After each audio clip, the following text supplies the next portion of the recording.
It's a new year, y'all. And for me, I've never been one to do resolutions. I do solutions. And for the past almost 2 years, I've been drinking AG1 every single day, thanks to my brother, Dr. Andrew Huberman, who turned me on to this incredible product. Every day, every morning, no exceptions. Just one scoop and a glass of water.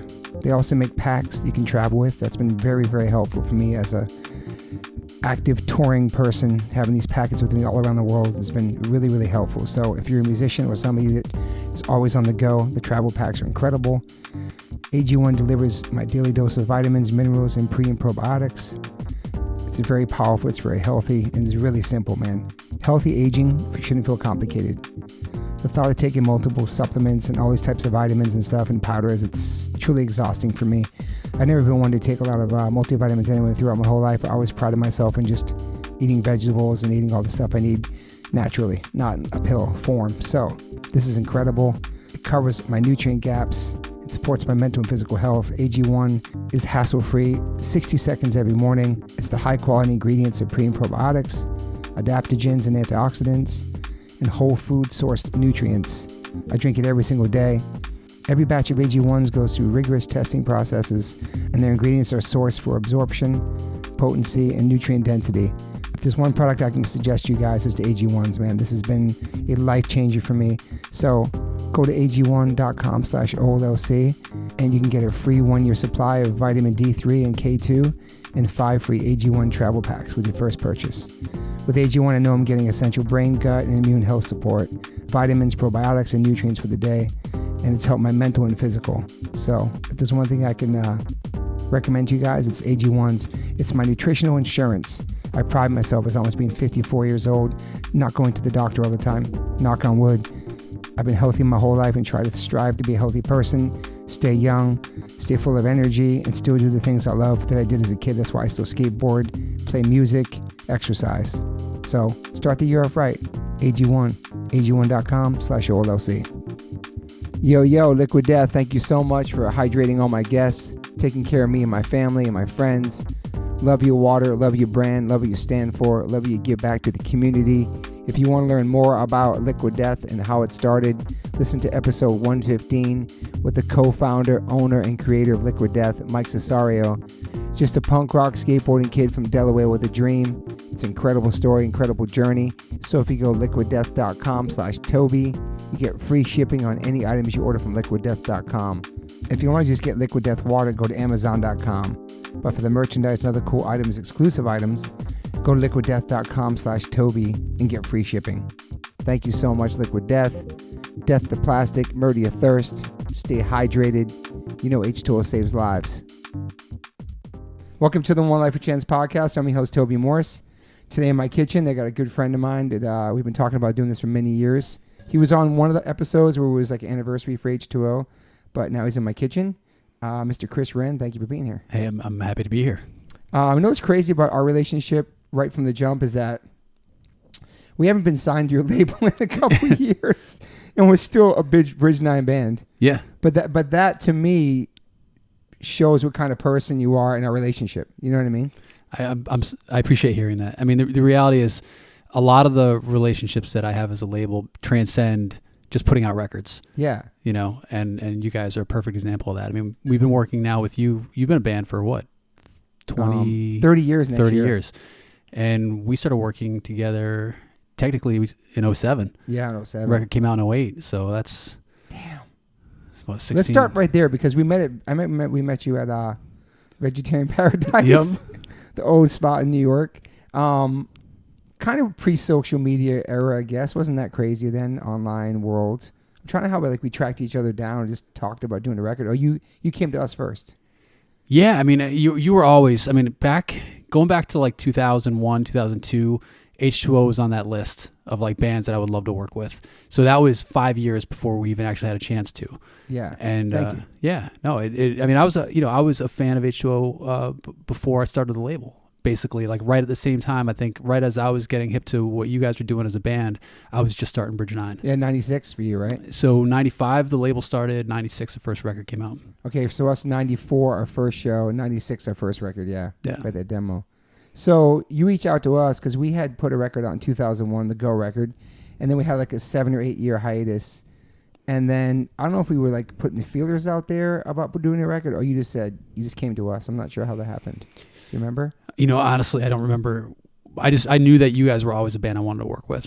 Okay. So we were definitely, we definitely probably reached out. You're like, yo, it's been long enough. You haven't put a record out. Let's do something. And now it's like a 7-year cycle. I know. So now we're like 8 years since the last record. Yeah. Which is crazy. So I think it might be time. I think it's time. Are we good to sign another deal? Can we announce it? Can we sign another deal with you? Yeah, of course. That's just crazy how that happened. The timing was just perfect. Like the Bridge 9, the kids who were checking out for Bridge 9 then, the people that loved all the records you put out, the fans of the label, the hardcore scene in general. The timing couldn't have been better for us, man. Yeah. Because I didn't know what to expect after not putting a record out that many years. And the last one being a major label, being overproduced, being poppy, and then coming back with Nothing to Prove. My favorite album I've ever done, ever written. Yeah, I mean, you guys are so proud of it. Get in the studio with Chad. Yeah, man. I mean, I think one of the first records Chad did was H2O, like a hardcore record, I think. Yeah. I think he did International Superheroes a hardcore, I think. But yeah, I think we're the first kind of one he did. And then after that, Chad went off to producing massive records. Yeah.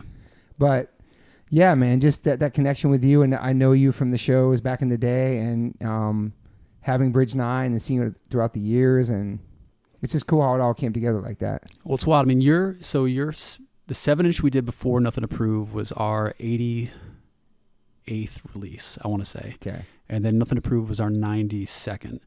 And we've done about 300, in the years total. Wow. Which is wild. I mean, we've been a label pushing 30 years too. So it's been a very cool kind of like parallel path, I think. Yeah. For like the last 15, 16 years. I know. I did my deep dive on. You've been through a lot of different things. You've been through all the different waves, the different trends of music, not just hardcore music in general, digital downloads, just all that stuff. Having vinyl, then vinyl coming back, and just you still being here and being relevant and still being passionate about it. What do you think is that? What do you think that's inside? Is this something inside of you, just being a hardcore kid and loving the music? So I started the label as a teenager in the same way a lot of people start bands as a teenager. And it was an opportunity for me to focus. I think I had ADHD. I was really hard for me to kind of like focus. For me, the label was like the first opportunity to really kind of like give me a path to just kind of like, I don't know, stick with something, run with it, and put all my energy into it. Yeah. It was hard for me to it was hard for me to balance my energy back then. Yeah. And I think the label was the first thing that gave me an opportunity to kind of button it all up. Were you on Ritalin as a kid? I was briefly. Me too. Dexedrine, Ritalin, and these were things that I was like a senior in high school, and I remember being like, I don't want this to like change my behavior. Yeah. I knew that my behavior at the time was disruptive, and it was difficult for my parents and probably people around me. But for me, I didn't want to have a chemical or something that was kind of like directing me. So I was like, if this is me, then I just need to figure out a way to coexist with it. Yeah. And I think in a lot of ways, starting the label, that was an answer for me. Yeah. How were you as a kid and growing up and stuff? I had trouble concentrating. I was always bouncing around doing different things. I was like the class artist, I think, growing up for many years. So I was really into art. I was really into like making things. And, if I had small businesses from like when I was 13, whether it was cutting lawns or, selling hubcaps. Like, dude, when I was like 16, I used to walk along the highways near me and like collect hubcaps. No way. I had this whole dream of like selling them. And like, I was a teenager, I ended up selling them to a scrapyard, and that was the end of my dream. Were you working? What was it your first job? You remember? My first job was at a gas station. Okay. Yeah. I was just like stock boy, basically going back and forth cleaning, they'd have me blowing off the front yard, with one of the leaf blowers, and it's like 100 degrees out. And then they'd like, the milk delivery would come in. So I'd have to go and like stock the freezer. How old were you then? 15. First job. And do you have siblings? I have 2 sisters. Yeah. Were they into the same things you were? Yeah. Well, so I have a sister that's a year younger than me. She wasn't really into the same music or anything at all. My sister Courtney, and then my sister Meg, really got into hardcore and punk, later as a teenager, and has had a soft spot for it ever since. Yeah. And then what was your exposure to that music? Like what kind of music you were listening to before you found punk rock? Before I was like a thrash metal kid. Okay. So thrash metal, death metal. This is probably 6th, 7th grade. The whole like shout out to Mike Gitter with the Roadrunner catalog. Yes. That was really what I was into. But a lot of the New York hardcore bands were getting coverage in the metal magazines back then. So crossing over to that style. Yeah, that exposed me to Cro-Mags and Agnostic Front. But also as a skateboarder, I was, like they basically give you the Minor Threat discography, yes. As a skateboarder. So like, that and Black Flag and things like, you start to go down those rabbit holes. Did you have long hair? I did. Yeah. And it was a constant source of like, fighting with my parents over stupid things like, long hair and, hairstyles. Can you open that door for still? I'm sorry. How were your grades in school and stuff? My grades were okay. It depends. Like I was pretty average for some things and I was really good at other things. Yeah. Again, I think it was a lot of like my inability to focus. That kind of. And then you were skating in high school too? Yep. Yeah. Yes. And do you remember your first board? Pal Peralta, Per Wellender. Oh, a freestyle. Yeah. No. It was like a street board. Oh, okay. It wasn't the smaller one. Stella, what are you doing here on the podcast, man? She never does. She usually farts on people, but she doesn't really dig holes. So what, a Per Wellender had a wider board than a freestyle? Yeah. Wow. Yeah. So you a good skater? I was never that good. I was good enough to have fun. Good enough to hang out with friends. Yeah, kick flips, ollies. Like I was never more of a street skater. Never good at vert or ramp or anything like that. Yeah. Ended up breaking my leg. Skating a half pipe. So I was never that good. But like, it got me into snowboarding, which I did get really good at. And that kind of allowed me to keep going. And have that kind of like, I don't know, that thrill, I guess. Yeah, it's snowboarding and skateboarding is so different, but almost the same. It's weird. Yeah. Recently, it's an expensive sport too. It is. So I went to college in Vermont. So I was right near Killington. Perfect. So like I would go snowboarding 100 days a year. And, so because of my ADHD issues in high school, my guidance counselor suggested I go to a small school. So I went to a rural college in like the middle of nowhere. There was 500 kids in my school, but it was really close to Killington. So I would go snowboarding pretty much every day. Yeah. But when I graduated, I moved to Boston because I had started the label a couple of years earlier. I had a couple bands that were Boston, local bands, Boston based.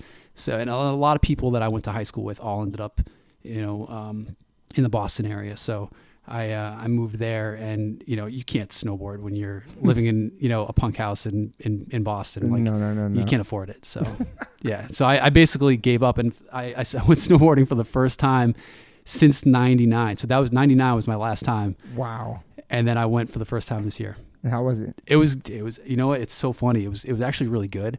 You get nervous when you get older doing it? I was worried about getting hurt. I have a very like, I remember being in college. I was 18 years old, and I met a kid that was 23 that had just graduated, and he was a snowboarder. And I remember thinking to myself, how does this guy still snowboard at 23 years old? Yeah. And here I am, 47, at this point, going snowboarding, and I don't know. I mean, I'm not going to jump back into it, but it was cool to do it. Yeah. I was tripped out because it was like a couple weeks before we were going on tour for the first time, and my son was ripping it, and I was just cruising down. It's fun. I fall down a lot, but I like falling down. Yeah. It's super fun. I just hate being like locked into the board, and I just didn't realize how expensive it is just to like rent everything and not have any of those things anymore. Yeah. Just every piece of gear. I mean, when you're going to college in Vermont and you're close to a mountain, you get hookups on everything. Okay. You get student passes. You know 3 or 4 people that all have different levels of sponsorships. Yeah. So people that are getting floated boards are, they're selling them to other people they know for cheap. So it's easy to kind of like get what you need to be able to do it. Yeah. But yeah, when I moved out of that kind of lifestyle and like that area and was in Boston, and now all of a sudden instead of being 30 minutes away, it's like 3 hours away. It's just like, no, this isn't good. Yeah. When you got into the hardcore, had you already like tried party and stuff like that? Just a little bit. As the skaters that I kind of came up with in high school would hang out together, and we would go to there was like this campsite spot in the woods near us, and we would go hang out there, and that's where I think I smoked weed the first time as a kid, and drank an older brother's beers from somebody, but it was like when I got to college, it was a wake up call because I wasn't into that. Like I every once in a while I would do something, but like there were people that were pre-gaming like all through high school to be ready to, to party in college. Like my first day in my dorm in college, my roommate was dragging a garbage can full of ice into our room. Wow. Because that was for all the beer that he was going to get because he was just kicking it off. Damn. And like, so I was not ready for that. Yeah. And I wasn't straight edge when I went to college. Obviously I was familiar with it. A lot of my friends were, but I got the, what's it called? The superlative in my yearbook for like class nonconformist. So like, you did? Yeah. So wow. like, I was like, I don't want any labels. I want to do whatever I want, so that was kind of my mindset in high school. And then seeing the way people were just like, all they did was get fucked up. Yeah. Because you're in the middle of nowhere in Vermont. And there's not a lot to do. So if you're not snowboarding or you're not in class, people are getting fucked up. And as a new guy, I kind of like hung out for a little bit. Yeah. But within, I don't know, 2 months, I was like, all right, that's it. I'm straight edge. And just I was like, I don't want anything to do with this. How old are you then? I was 18. Okay. Awesome. Yeah. Yeah. And so you got a bachelor's degree in fine arts? Yep. And so have you used that a lot throughout your life? You know what? Not as a working artist. I do art.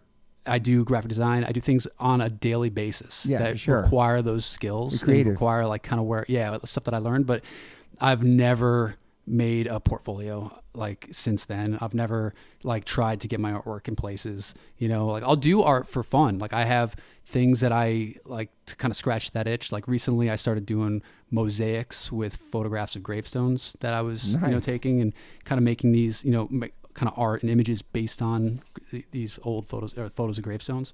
But, in terms of like being a working artist, no, I for the most part, just, do like technical stuff. Yeah. So when you start the label, you're in high school. Yeah. So, no, I was 19, but I think it was my sophomore year in college. Okay. So, but how are you surviving at that point? Because you're going to college and you're starting a label and I know you sold bumper stickers and stuff like that. Like, yeah, how are you making money? How are you living? So at that time I was working in like, I had like a college campus job working but I mean, I was working 2 days a week in the computer lab and I was getting paid, $4 an hour. I mean, it was not, it was just, buy snacks money, or gas, to get to the mountain money. It wasn't anything to really get behind a label or help launch what would become Bridge 9. Yeah. To do that, I had to start thinking more outside of the box and like just looking for opportunities. I mean, I did the school job. I also found a job at like a local mall, just working at some random retail store. But, it was like, I would do that to kind of like cover my day-to-day expenses, but it wasn't enough for the label. Yeah.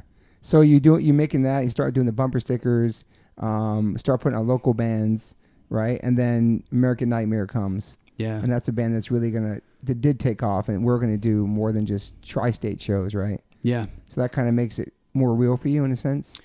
Yeah, they were the first band that were really touring and and also willing to do whatever it took to tour. Yeah. I had worked with bands before that toured a little bit, like that were, getting out of New England, but not a lot. It was like weekends here, stuff like that. And, for me, American Nightmare, they were, I mean, at the time they were my roommates.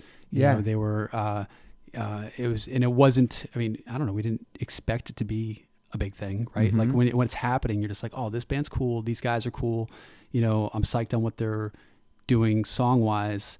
Let's get them in a studio and see what happens. Yeah. What was the first band you signed?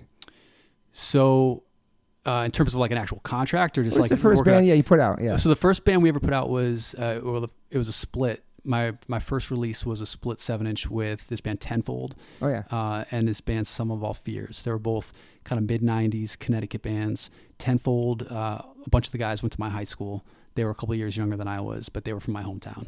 Awesome. And so were they a pretty big band at the time, just locally? No, I mean, they played local shows. I think Hatebreed opened for them. Really? But like, I mean, we're talking. Maybe they played. I don't know. I remember they opened for. They were on the same bill with bands like Hatebreed at the time. But it was, they were just local guys. And they were making noise, but they didn't do much as Tenfold. When the band broke up, Two of them went on to be in My Eyes. Okay. And those same two guys were also in Fast Break. Okay. And then Jesse, who was like probably my closest friend in the band at the time, he went out to be in American Nightmare, and he was also in that band Right Brigade. All right, So, yeah. So we actually gluing things together, like making the 7-inch covers and stuff like that? Yeah. Like Discord style? Dude, I love hearing the stories about Discord and how they had to do it. We basically had to do the same thing. So when we put out American Nightmares, when I put out American Nightmares first 7-inch, they were designed to have this like glued strap around the record. So instead of the record kind of like opening at the top, it opened at the center. And then it had this kind of hand glued strap that went around it. And I had to basically hand glue almost all of them. Wow. And I think the first pressing was, a couple thousand records.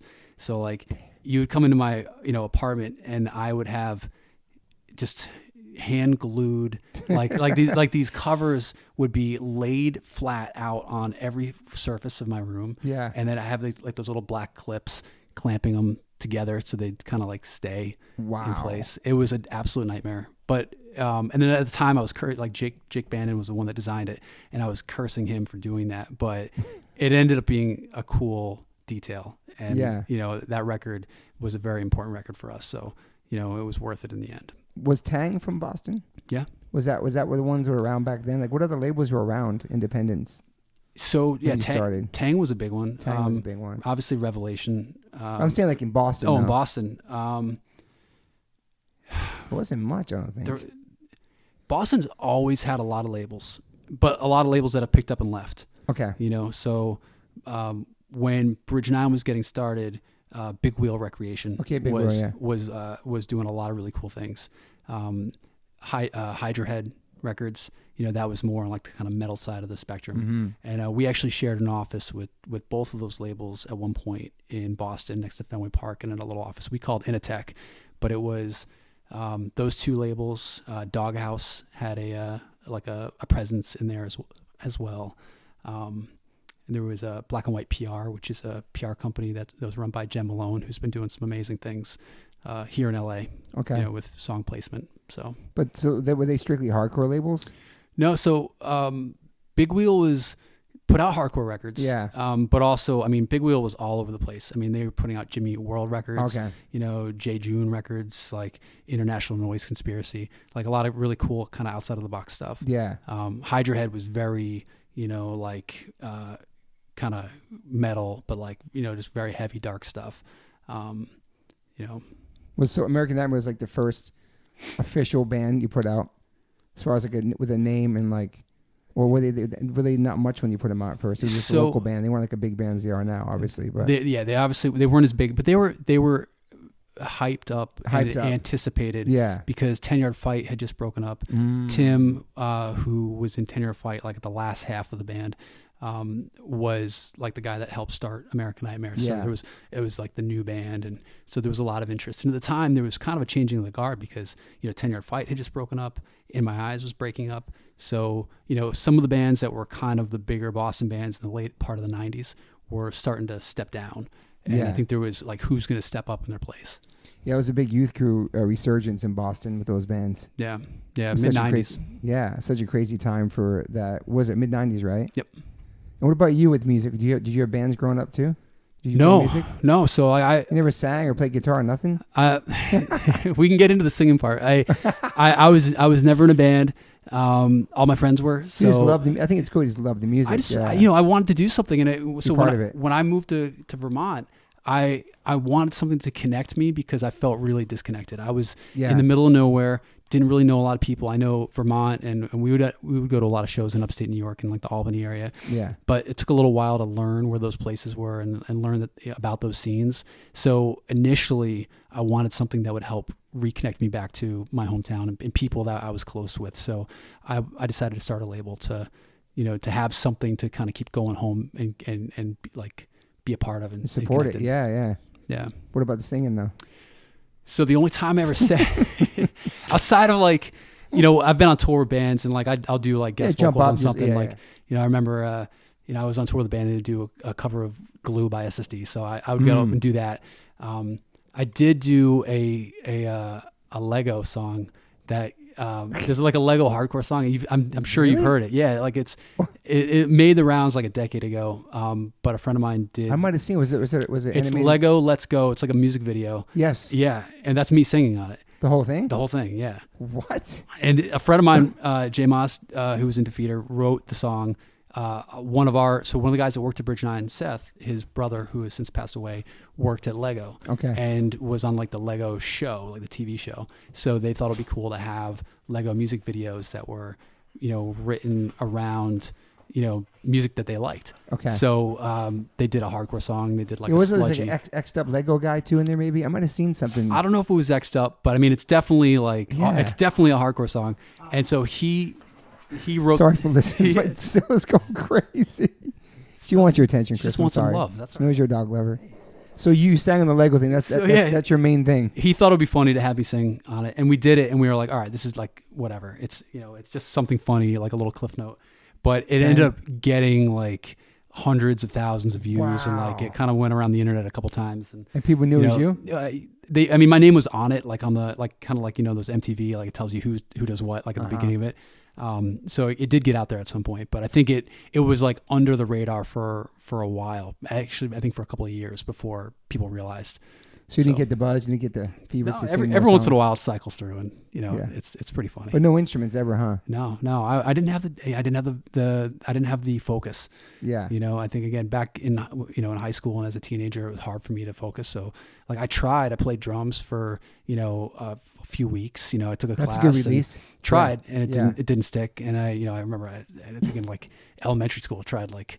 Oh God, like a saxophone or something, and it just didn't go anywhere. So yeah. So they were diagnosing people with ADHD back then, I guess, huh? Yeah. Wow.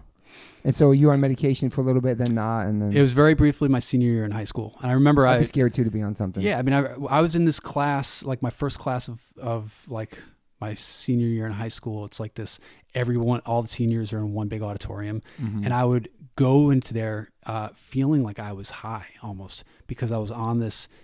Dexedrine or Ritalin. I feel like I was like so chill. Too chill. And it just didn't feel normal. Didn't feel natural for me. You're already chill anyway, it seems. Yeah. I'm it's funny because I think the average person thinks that I'm very laid back and quiet. Yeah. But like get me in the right circumstances and I'm not. So mellow. Yeah. I mean, you're super chill. I mean, as long as I've known you've been super chill. Yeah. But you've been on nothing for years? Yeah, no, nothing. Wow. Nothing. It's cool how that works. You can just flip it like that. We get older or something. Well, I don't know. I think it's some because kids seem to grow out of it too. It seems, and that might have been part of it. But I also, I mean, I work like 12-hour days. I know. So I think I just get shit out of my system. And you work till you crash, pretty much, right? Yeah. So you've always had work ethic your whole life, pretty much. Yeah. I don't know why. I mean, like I think I just wanted to do shit. And at one point, I think early on, I was like, I want to make a mark. I actually reference Sick of It All, Scratch the Surface. That's a great, I remember hearing those lyrics and be like, I want to do something cool. Yeah. And like, I don't want to like just float through, because I think as a teenager, like I had that kind of slacker kind of, skateboarder vibe. Yeah. And I don't know, it just, it didn't feel like a good fit for me. Yeah. You definitely made your mark, man. Thank you. It's amazing. When did you realize it was becoming like a real legit label and like a full-time thing, or like this is gonna be my life? Like so after maybe a couple releases. Yeah, I mean, I remember it's 2001. So I mean, it was a year after putting out. Hi. Stella, so sorry. She just wants love. People know Stella's here. I'm sorry. That's all right. Within a year of putting out the American Nightmare record, I remember telling my parents that I was quitting my job because at the time I was working for Big Wheel. I was working for another record label.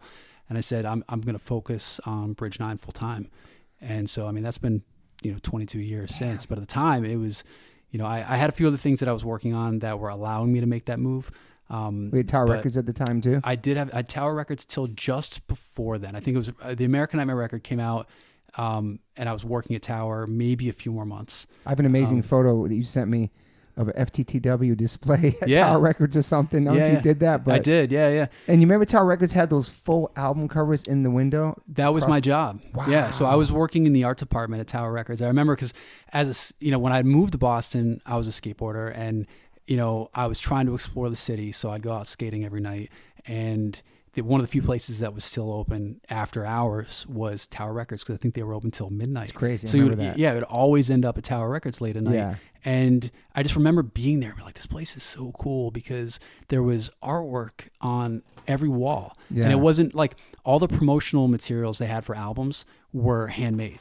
They were made out of foam core and like 3-dimensional, and they were just cool. So you made that was your FTTW thing you did? Yeah. So we would get a list of records that we had to make at like these big wall art for, and then we could do whatever we want, in the after time, I guess. So Epitaph didn't ask you to do that? You just no, did it? Thank you, bro. Yeah, of course, dude. I made it for all the bands that I was psyched on at the time. Yeah. I made it for. I mean, I remember I made a big Blood for Blood one. I made In My Eyes, just for the friends, just for homies. Just people I knew, people that I thought could use the, extra, because a lot of people went through that store. Yeah. It was a big, there was like 26,000 square feet of records, on 3 levels. Yeah.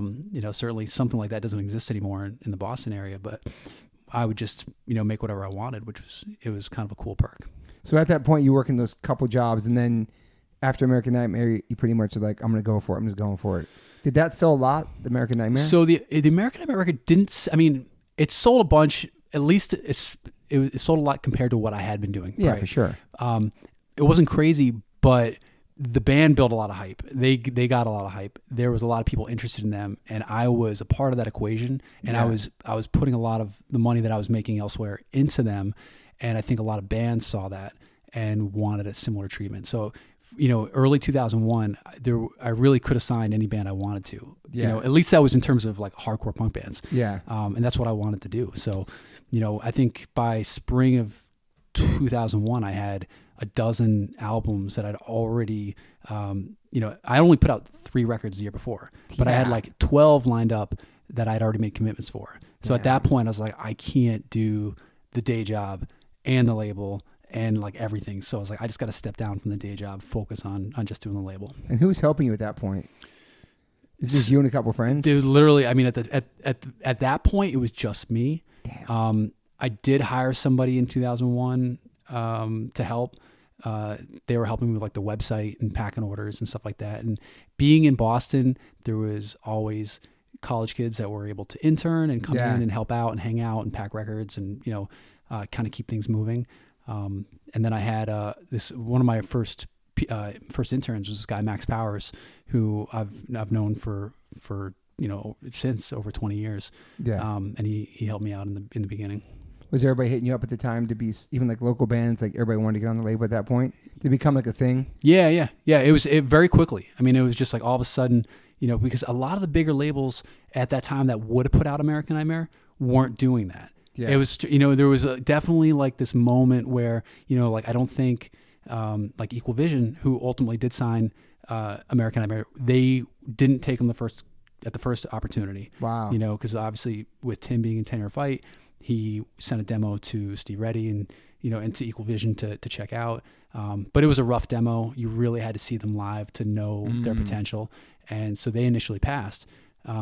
And I think a lot of the labels that I looked up to that were into putting out hardcore records in the 90s were not really doing that much by 2000, 2001. True. So it just kind of opened up a window for me to be able to step in. Yeah, I think Revelation at that time was just mostly catalog and stuff, right? I think so, yeah. There wasn't that many new bands.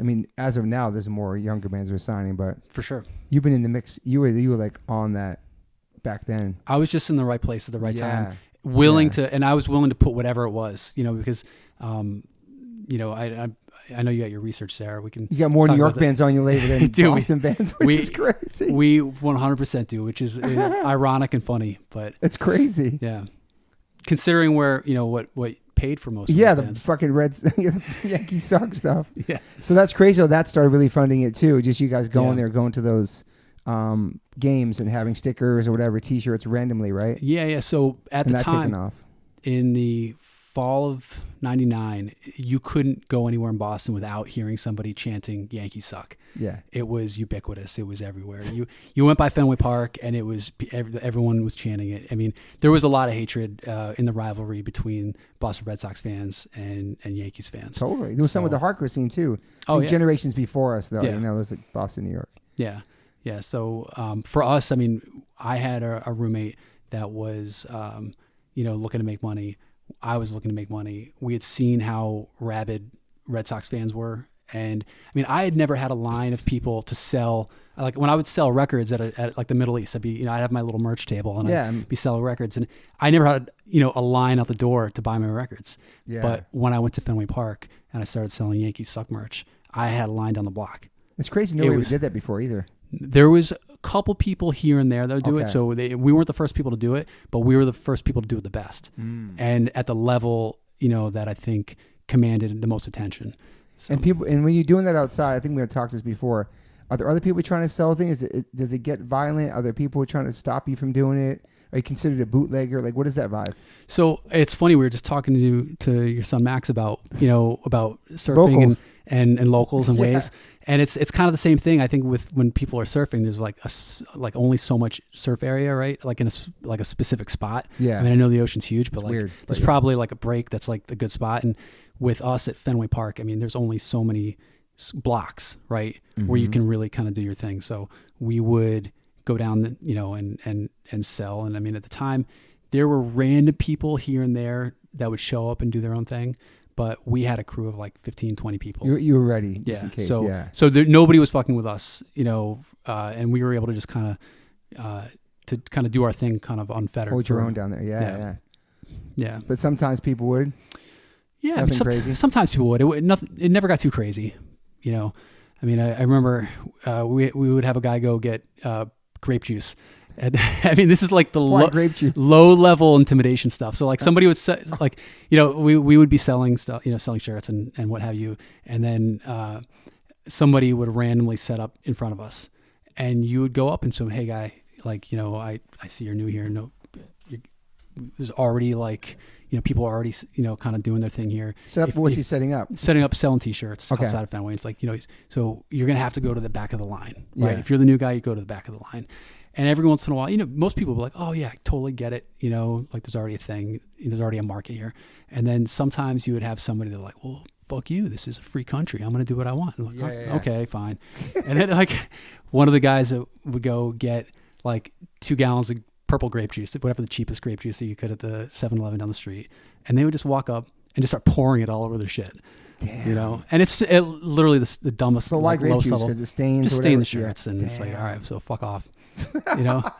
But so that was your thing. No, I mean it wasn't our thing, but I think when you're you're young. I mean, we were in our 20s, and all of a sudden we were making a lot of money. We were going from like I was straight cash too, isn't there? No credit cards. It was straight cash. I mean, this was 2000, right? Like so.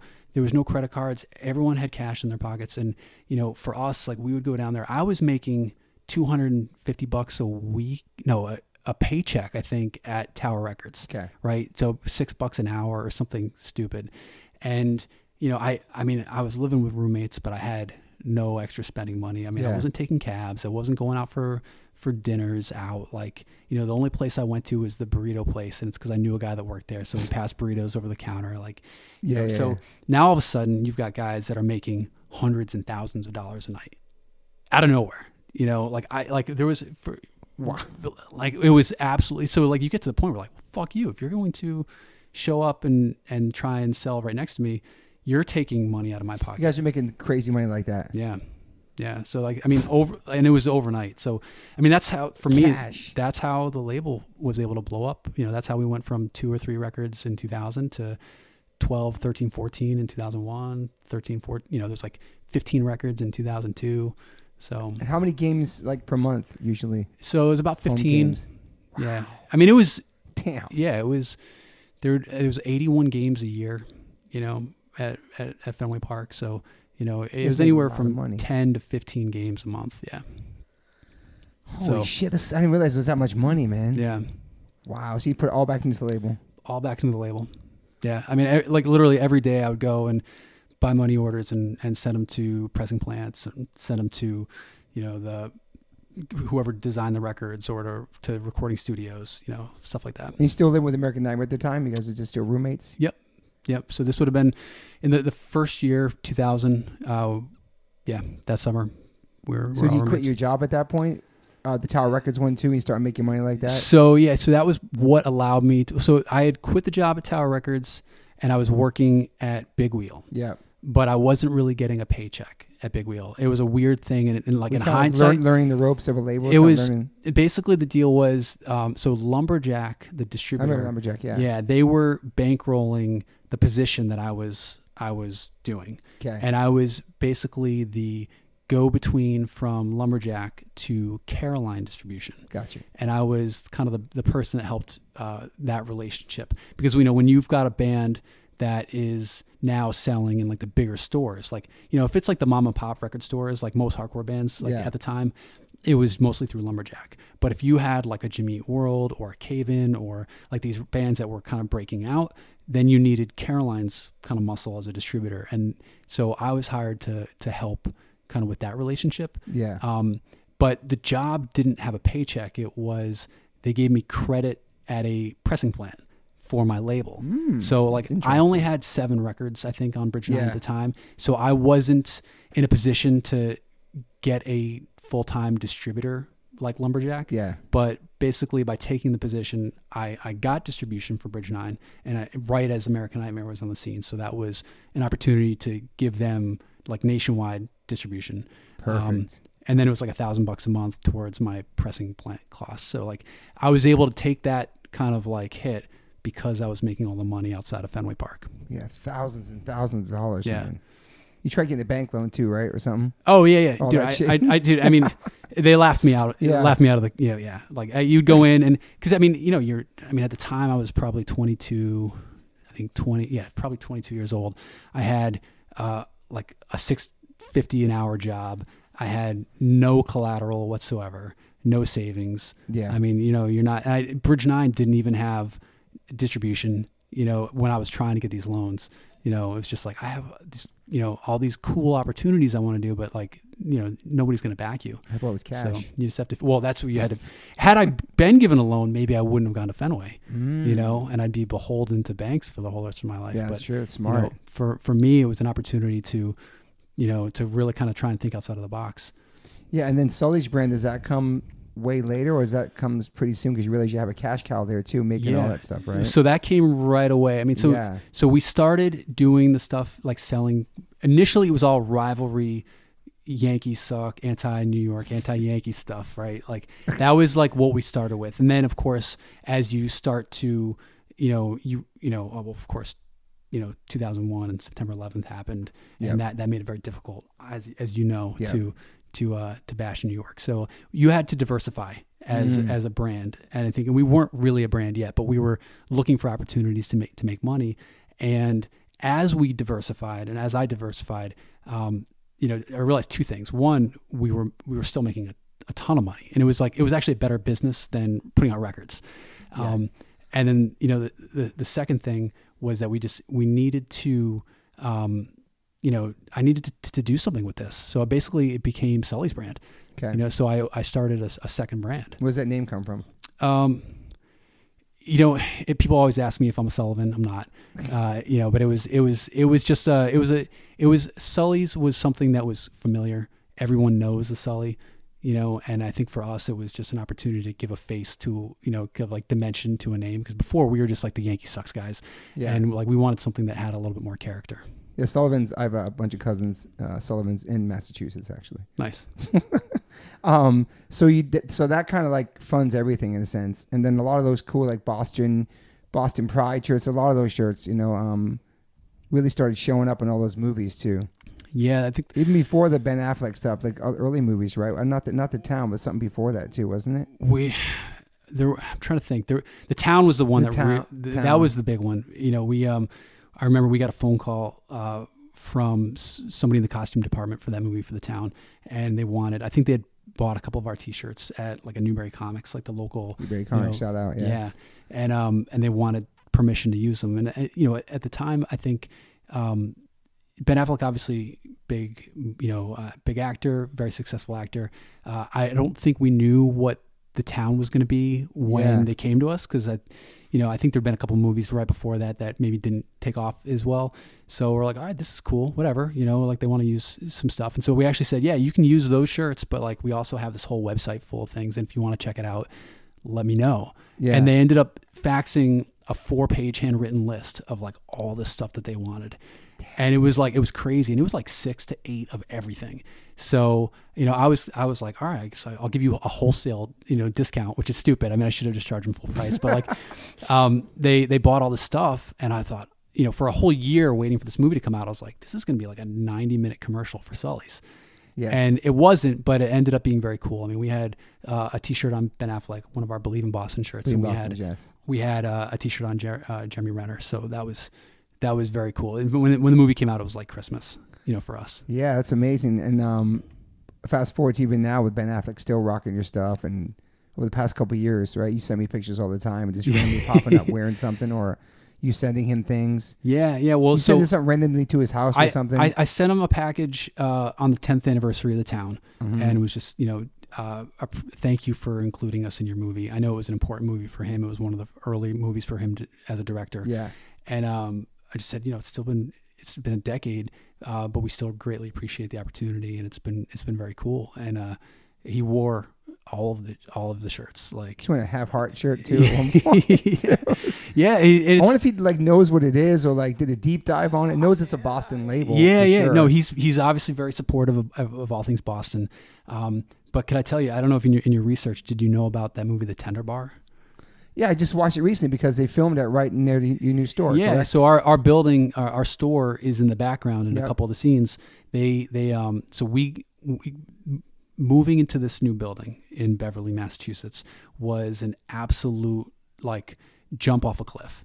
We were kind of forced into it. The building we'd been in for a long time was being sold. We needed to find something new, and this building was a leap in a lot of different ways. Was it right before the pandemic? It was right in the middle of it. So okay. We committed to this building in July of 2020. So I mean, we're just months into the pandemic. Yeah. We're told by our landlord that they're selling. The new person that's supposed to be buying it is already coming around. Word is that he's doubling the rent. It wasn't going to be sustainable. In that space. I mean, we had been in that space for 14 years, I think, at the time, and we had only originally signed a 3-year lease. So we didn't want to stay forever, but you build yourself into a corner, kind of. Especially, we had so many square feet of stuff. Yeah. It's like you just never get to the point where you're going to move. And I think, the pandemic making everything kind of stop, and also kind of forcing our hand, in a lot of ways might have been one of the best things for us in a way, because it made us try and do something new. And, we found a space that I absolutely love. Yeah. And I couldn't be happier with. But so when I got the space, it was, how do I say it? It was like the shittiest building on the nicest street. Okay. And I know they say when it comes to real estate, that's what you want to look for. This building hadn't been updated in any meaningful way in 50 years. Damn. Everything had to be fixed and everything had to be updated. What was it before? It was a glass company before us for about 60 years. Oh, wow. And prior to that, it was a car dealership from like the 30s to the 60s. Yeah. And then it was a glass company from the 60s until when we got it. And I was, remember, I was just looking around the space. We had just, closed on the building. I was there. It was a Friday. I was by myself in the building. It was completely empty, but it was so shitty.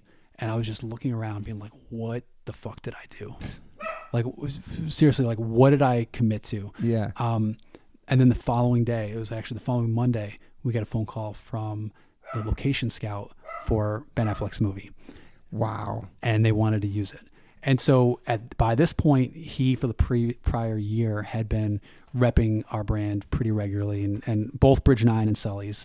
And now the Bridge 9 Sully's building was going to be in the background of his movie, which, I mean, I just felt like that was the universe saying you're going down the right path. Yeah, right? totally. I mean, I was scared, I was overwhelmed, but I think it was the universe saying, just keep going. And I watched that part in the movie too, maybe telling me about it.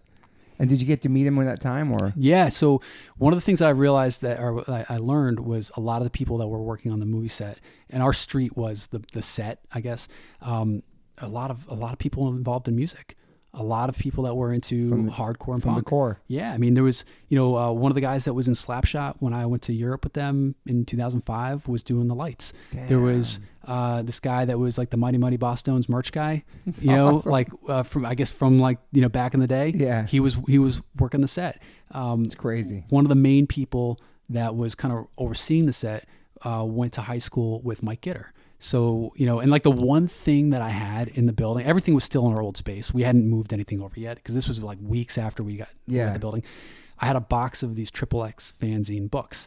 So I'm just like giving them to people that were, like expressed any interest in hardcore. I'm like, oh, check this out. Yeah. And so like they're nerding out about it and word spreading. And I was like, Roger that was in Dag Nasty was working on the set. So, like there's all these people. And so, one of the main people had worked on a bunch of films with Ben Affleck. And so when in between takes, he waved Ben over. I was wearing a Bridge 9 sweatshirt, the same one that he had worn at one point. And he comes over and he's laughing when he sees Bridge 9 and we're chatting. I'm like, hey, I'm like the dude's been, sending you some stuff and, thank you for always repping our brand. And we chatted for just a moment, but it was in between takes. So he had to go back. And then his assistant walked over and was like, hey, are you the Sully's guy? And I was like, yeah. She's like, he loves your shirts. She's like, we should do a shirt together. I was like, wow. Yeah, talk about a full circle moment. Yeah. So we ended up designing the shirt that they used as like his wrap gift. So when the movie was over, they made like 500 of these t-shirts that we designed and then gave them to everyone that worked in the film. So cool. It was very cool. Yeah, it was kind of like definitely a full circle moment. Damn, what's that thing you used to always post, like hardcore and weird places? Yeah, hardcore, non-hardcore places. Yeah. That totally is that. It's crazy, man. You never know who's like been around or part of something weird. You know what I mean? Yeah. It came from where we came from. Yeah. Well, I mean, there's a lot of musicians that go into film and behind the scenes stuff. I think some out here too, like working some movie sets, some guys from Burn or some other New York bands, like crazy. What and like let's go back a little bit too. So I mean, after American Nightmares, just so many releases start going, right? Because once you have the distribution and the Sully's money. Yeah. And you have like a place, you have like an office at that point. You're sharing an office with a bunch of other bands labels. I feel like I needed a bunch of things to happen all at the same time. So obviously the big one was the money, right? Yeah. Like you need money. So in that we had unlimited money. Whatever we needed, I was able to do. Damn. I needed distribution. Got that with Lumberjack and through Caroline. But a big piece of the puzzle was somebody telling you how to do things correctly. Yeah. There is no record label college. There's no class. I mean, I don't know if there is now, but in, the 90s and going into the early 2000s, a lot of that stuff didn't exist. And I mean, I remember Tower Records had an incredible book selection. So I would look through their books and they had books like how to start a record label, but it didn't speak to me in any way. And it didn't seem to be, it wasn't something that really resonated with me. Mm-hmm. So I was very lucky in a lot of ways I think, when you want to start a label, it's very similar to like maybe becoming a tattoo artist. You almost have to get an apprenticeship.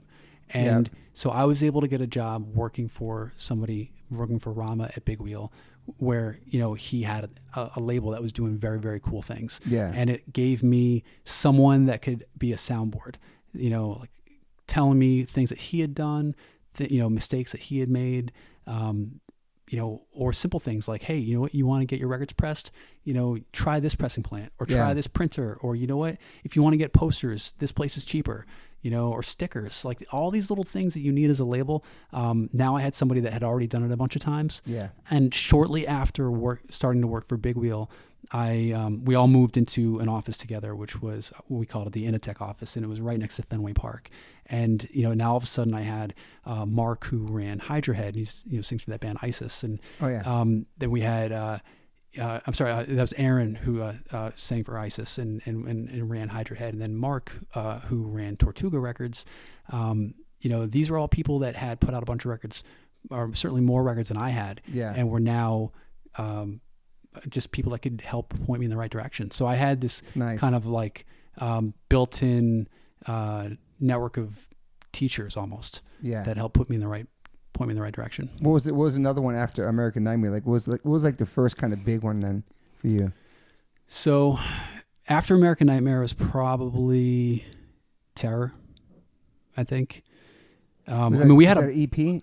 Yeah, we had the Lowest of the Low EP. Yeah. Damn. So that was a strong one. I mean, we had some great records prior to that too. I mean, we had stuff with the Hope Conspiracy. We had stuff with this band Carry On, which was kind of Carry On was our first proper full length where I did everything nuts and bolts to put that record out.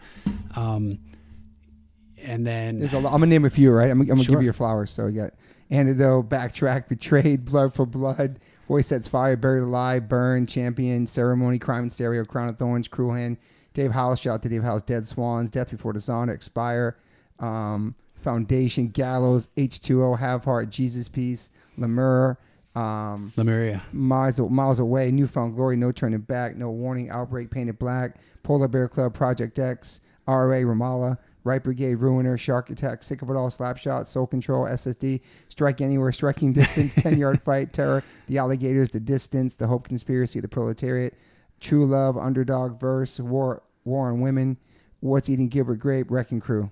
That's just a little bit of it, dude. Yeah, I mean, we put out. I mean, those like names that people would know, but you put so many things out. You know, what I mean? That's a lot. We're lucky. I mean, when the average kind of casual fan that's into hardcore and punk sees our list of bands, like you know, it's a lot of bands you recognize because we've worked with bands that we were able to help grow and bring up. Whether it's a band like American Nightmare, which is like a homegrown band, you know, or a band like H2O that was very established before we had a chance to work with them. Yeah, just all those names, and just for us, I feel like. It's not just the record that H2O made. It's who he made it with. It's with Chad. It's with you. It's everybody involved. It's the timing. It's your label. It's the love people. Your label is kind of like a Fat Records and Epitaph, in which people support all the releases because they love the label and they know it puts out quality bands and it has not the same type of bands, but like Fat had their own sound, Epitaph had their own sound, Bridge 9 has their own thing. It's all hardcore and punk. But there was something about just supporting certain labels at that time that were really important. Yeah. People didn't want to fuck with the major label. They loved independence, and also the stuff you put out was quality. Everything you did, they supported. So we're lucky to have that timing, and that was like a rebirth of my band. And you're part of that. You know what I'm saying? Like, 'cause it was such a long time for that major label record that people hated, which I didn't like so much either. But then putting the Nothing to Prove out with you, it's like a rebirth. So I'm honored to be on that list. You know, it's cool to just say that out loud. You know what I mean? Like, well, it's cool. I mean, it was an honor for me as a fan, you know, I think going into it, but also like, you know, for us to be at a position where I was like, all right, we can handle that. Mm-hmm. You know, that was a big deal for me. Yeah. Was it a pretty big record for the label? Oh yeah. I mean, it was a big record for the label. It was, I mean, obviously there was a lot of moving parts, you know, that we had built up to get to that point, you know, whether it was making, you know, music videos back then, yeah, man, you know, or just like the campaign to push the record. Yeah. We did video. Yeah. We did 2 videos. Yep. Fuck, man. So the label, it didn't really matter. You weren't really making money off the records because you're making money with Sully. Yeah. So it's like, you didn't really have to, it wasn't like the label was supporting you. And so you did it because you loved it in the first place and continue to do it because you love it.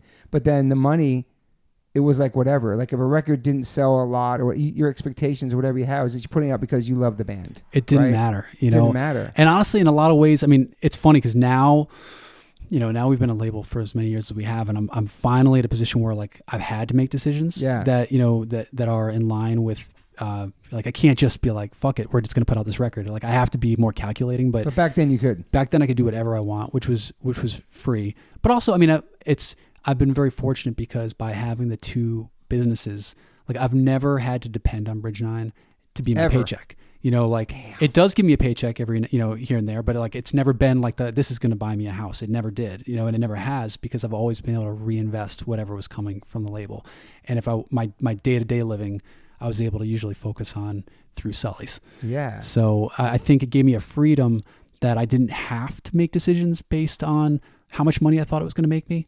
That's a beautiful place to be in. Too. Yeah. I mean, I think a lot of labels, they're businesses and they have to make these decisions and like they have to go after what's hot and they have to kind of like answer to other people. And I never had to do that.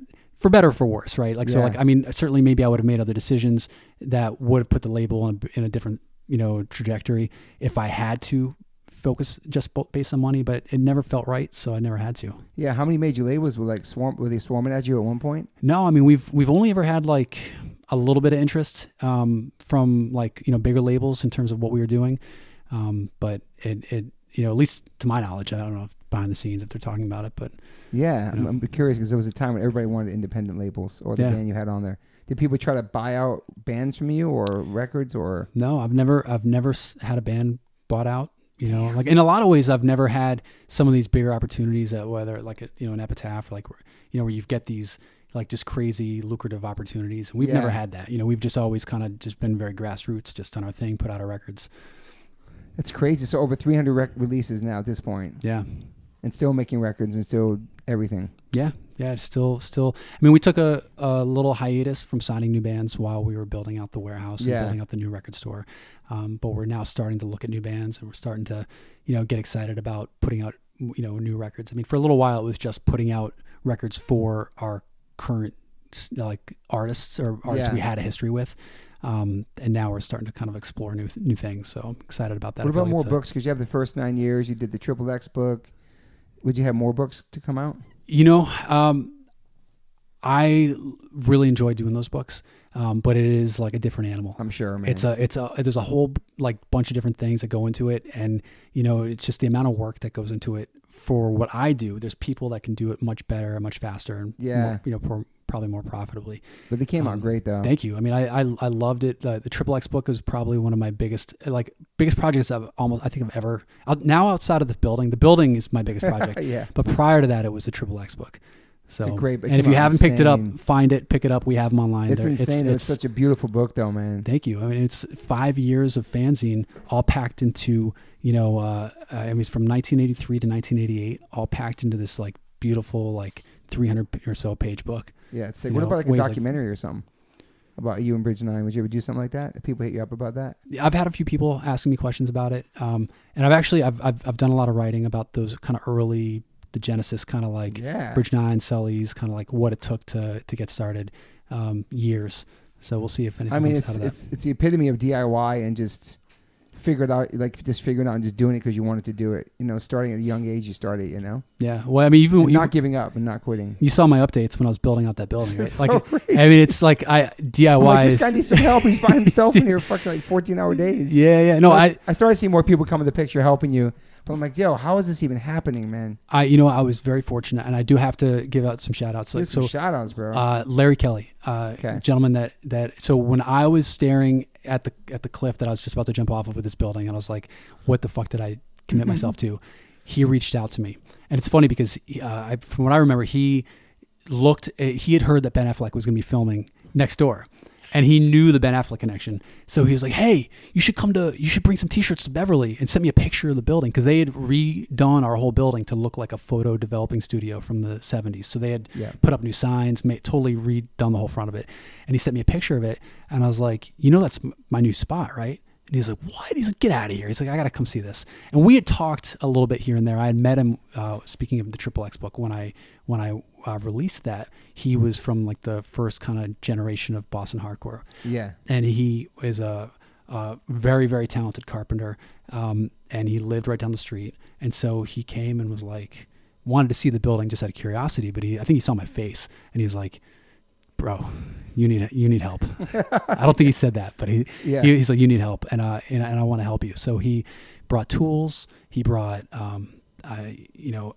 expertise and confidence. And he came through. You know how like there's always people that say they want to help you out, and I had a good amount of people that were like, oh yeah, I'll come by sometime, and not a lot. They didn't always come through. 100%.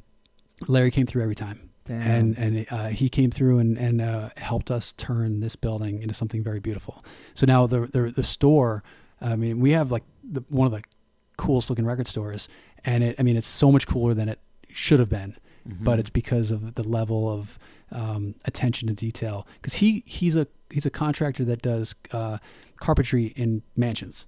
Okay. Like our record, like our shipping desk, is an 11-foot kitchen island from a mansion that he rescued. Wow. Like he was redoing this kitchen. This is like a $20,000 kitchen island. Wow. And he was like, yeah, they just want to get rid of it. Do you want it? And so we're like, fuck yeah. So it's like this beautiful, like black granite topped, that's amazing, man. 11-foot wide. How did you get it there? So, we did have to hire like a marble moving company. Okay. So it cost a couple bucks to like take it apart and bring it. But it was a fraction of what it was like. It costs less than to put like a normal bullshit, shipping desk in. And we have like this statement piece when you walk into our warehouse. It's like, wow. I'm psyched to see it. Yeah. Were you always a handyman? Like good at fixing? I was. So I suck at that. I can't fix shit. So my dad was always, growing up, he was always fixing something in our house. Okay. He did what I did with this building, buying, like I remember they bought this when I moved to Connecticut, when I was 8 years old. They moved into this house that was kind of like this dirty, dungy, not dirty, but like just like 60s style house. Yeah. And the entire house had to be renovated. And he did almost all of it. Wow. So like, one spring he'd be redoing the bathrooms and he would do all the tile work. So sorry, Dad, doing this. So my entire life was watching him and maybe helping him with different odd jobs when he would do these renovations. I mean, I remember we put in a brick sidewalk, like front walk to the driveway. Yeah. And he like cut, dug the whole thing out. Then he put the sand. Then he put the gravel. Then he put the bricks and like had like the string with the like he awesome. used to have one of those like like Home Depot encyclopedias, prior to the internet, where it's like 50 books and it's like how to fix everything. And so I think that helped me kind of realize that you can just do things. You don't have to go hire somebody. Is your pop still around? He is, yeah. He's 80. Oh man, he must be so proud of you, man. Yeah, no, it's funny because I remember when I told him I was quitting my job, he was like, "So wait, let me get this straight. You don't have a job anymore." I'm like, "Well, no, I'm doing my own thing." And he's been his whole life is he had the 9 to 5. Yeah. And he told me work. Yeah. But he told me, he's like, I would rather do the 9 to 5 and know that at 5 it ends. And with me, it never ends. Dude. And that's one of the things they don't tell you when you're like, oh, I want to start a record label. Like, well, guess what? If you get to the level that we're at, you're going to be working all the time. And, you're going to get phone calls at night. You're going to get text messages. You're going to always be on 24/7, man. And you're always going to be trying to figure out, what do I do next? Or how do I fix this? Or how do I make this better? And there's people that, don't want that. They just want to, they do their work. They check out and they're done. And I've texted you many times after hours and on weekends. And you're welcome to. Thank you, man. I'm happy. Again, like if it was just a job, then it would be a grind and be like, it wouldn't be cool. But because there are so many relationships tied in with it, and you want to see people succeed and you want to see these things grow, because it's like everybody, if I do better, you do better, and everything rises. Yeah. So how does Chris Wrenn relax, and how do you sleep? You a good sleeper at night? Can you shut your brain off? I usually collapse. Okay. Yeah. You just go full throttle. You just fucking hit the wall. It's one or the other. So I'll either collapse at the end of the day and just be done for the night, or I will stare at the ceiling and make lists in my head. Not always thinking. Just mind racing. And it's so hard to turn off. It's a cycle. Like, so there'll be times where like I will be fine and I'll just crash at night and I will sleep like a baby. And then there's times where it's just like for the next week, I struggle, because whether it's like a deadline or, for me, I mean, you always have to be thinking like, what's the next thing I need to do, right? How do I make things better? And so sometimes that keeps me up at night. You never just stop and and look at what you just did this past couple of years at this fucking building and the store, and I can just chill. Like, I did that. And I can chill for a minute, breathe. Yeah. Well, it's funny coming out here to California. Yeah. This is hard for you, to leave your shit. It is very hard to leave. It is being left in competent hands. But we, still your baby though. And this is kind of like, I was joking. I mean, this is like a half work, half, relaxation kind of trip. Obviously, we're meeting with distributors and doing business stuff, but we're also trying to just enjoy, with my fiance Catherine. And congratulations too. Thank you. Trying to just she's very good at responding to emails and running the business with Bridge, and I give her props right now. Thank you. Super fast, super quick. No disrespect to who I dealt with in the past, but she's on point. Well, and I would say that if she wasn't here, I would still say it. Thank you. Yeah, I mean, it's a struggle trying to find a balance. Yeah, because you've been nonstop, dude. Yeah, nonstop ever since you started it, and certainly since we met. Yeah, I mean, you were record number 92 and number 154, 5, 6, 57, 58. We did all those singles, the cover singles and the reissue for Blackout, and So will this store and building ever be done to you? Or always it's gonna be a working project? Like, you can keep going. You're gonna be done with it, or it's gonna keep fixing little things. It's gonna be a work in progress for years, but the really, really heavy lifting is done, as far as I'm concerned. I mean, the store is open and it looks great. all it needs now is maybe some more inventory and some more ephemera on the walls, things to make it cool. But it's crazy you did that though. Yeah. I mean, it's so crazy. Dude, I look at it and I look at pictures from when we started and how shitty it was to where it's at. And I mean, a lot of it was, myself, Larry, other people that kind of would come through. And we did have a bunch of people that would come through and give us a day, or give us 2 days. I'm sure people saw your post and like maybe hit you up, I want to help or something. Yeah. And I mean, and it was, I was posting because there were times when so we had, I love the post. It's like, oh, we need help with in the bathrooms, we needed tile floors. Yeah. And this guy, Paul, who started a label, local guy, I didn't know him. We had a ton of mutual friends, but for whatever reason, had never met. Yeah. He offered to help me with some tile work. If I would give him some, talk to him, be like a sounding board to him as, like I think in a way Rama was to me for a label. Yeah. I'm available to him. And I was like, fuck yeah, come, please. It was a pleasure to meet him. He's been great. Cool. And he helped us with the floors. And so in a lot of ways, there's been opportunities where people, like we had a gentleman that came through and helped with some, concrete in the windows. And we had people that helped doing demo stuff, and like Anthony from 10 Yard Fight, like he came through the first weekend we were doing demo stuff and helped me rip the ceiling down in the retail store. Cause like the retail store had this low 8-foot drop ceiling and we ripped it out and now it's got like a 14-foot ceiling in the retail space. Damn. And it looks sick, but like we had to pull all that stuff out and all of our, like all the money that when I came up with the budget for renovating so Sully's the space, pretty much funded the store. A big chunk. You didn't get loans, or you just did it. Yeah. Yeah. We did get an SBA loan for the building. Yeah, that's smart. And part of it was the renovation, and the number that I went to the bank for the renovation, I just pulled out of a hat. Okay. I had no idea. I was like, that sounds like a lot of money. I think we can make that work. That's what it's going to be, and that's what we got for the renovation. That we burned through that money halfway through. Yeah. So like you should get the loan from the bank because you got denied as a kid. That's right. Well, you don't like to get the loan. I mean, it took me 20 something years of doing the label. 2 years into the label, they're like, kid, come back in 20 years. But it worked. It got to the point where so basically we spent all the money for the renovation, doing all the stuff that you don't see. So it was like, the building hadn't been updated since the 60s. So there was like no fire code stuff at all. There was no handicap accessibility, so there was all these things that we had to do. We had to put in a ramp. We had to lower the driveway. We had to, put in all the things that people don't think about. Yeah. Nah. And basically that kind of burned through our budget. So anything demo, anything cosmetic, painting. I mean, dude, I've painted every fucking surface of this building.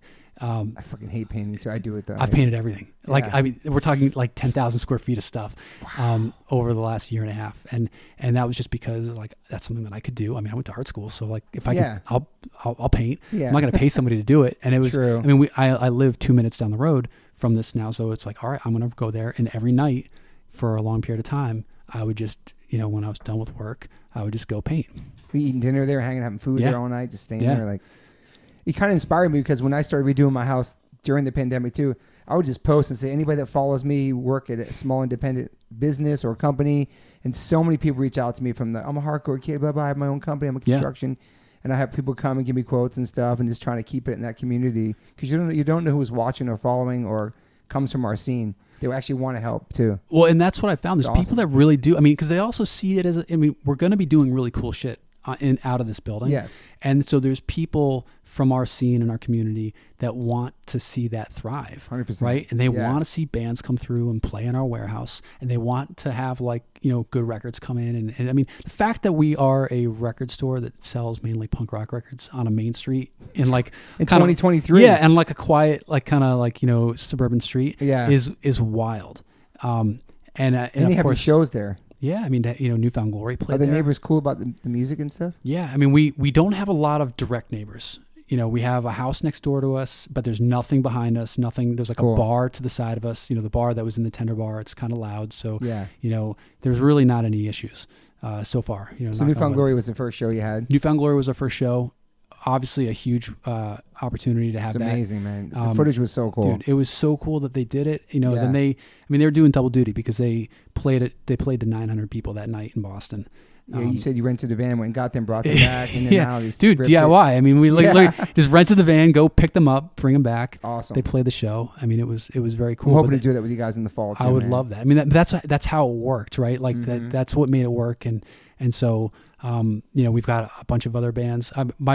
So in Beverly about 13 years ago, I told this story recently, and actually not on a podcast or anything, but we had it's exclusive here on this podcast. Here we go. So we just did a 7-inch with Frank Turner. Yes. And it was a secret 7-inch. It was part of our mystery box. When we moved, I did need to do a couple things to kind of help raise money for the label to make that move, because we were paying for 2 spots for like 6 months, and so there was all these additional expenses, just even beyond the renovation, that were like is difficult to get through. So yeah.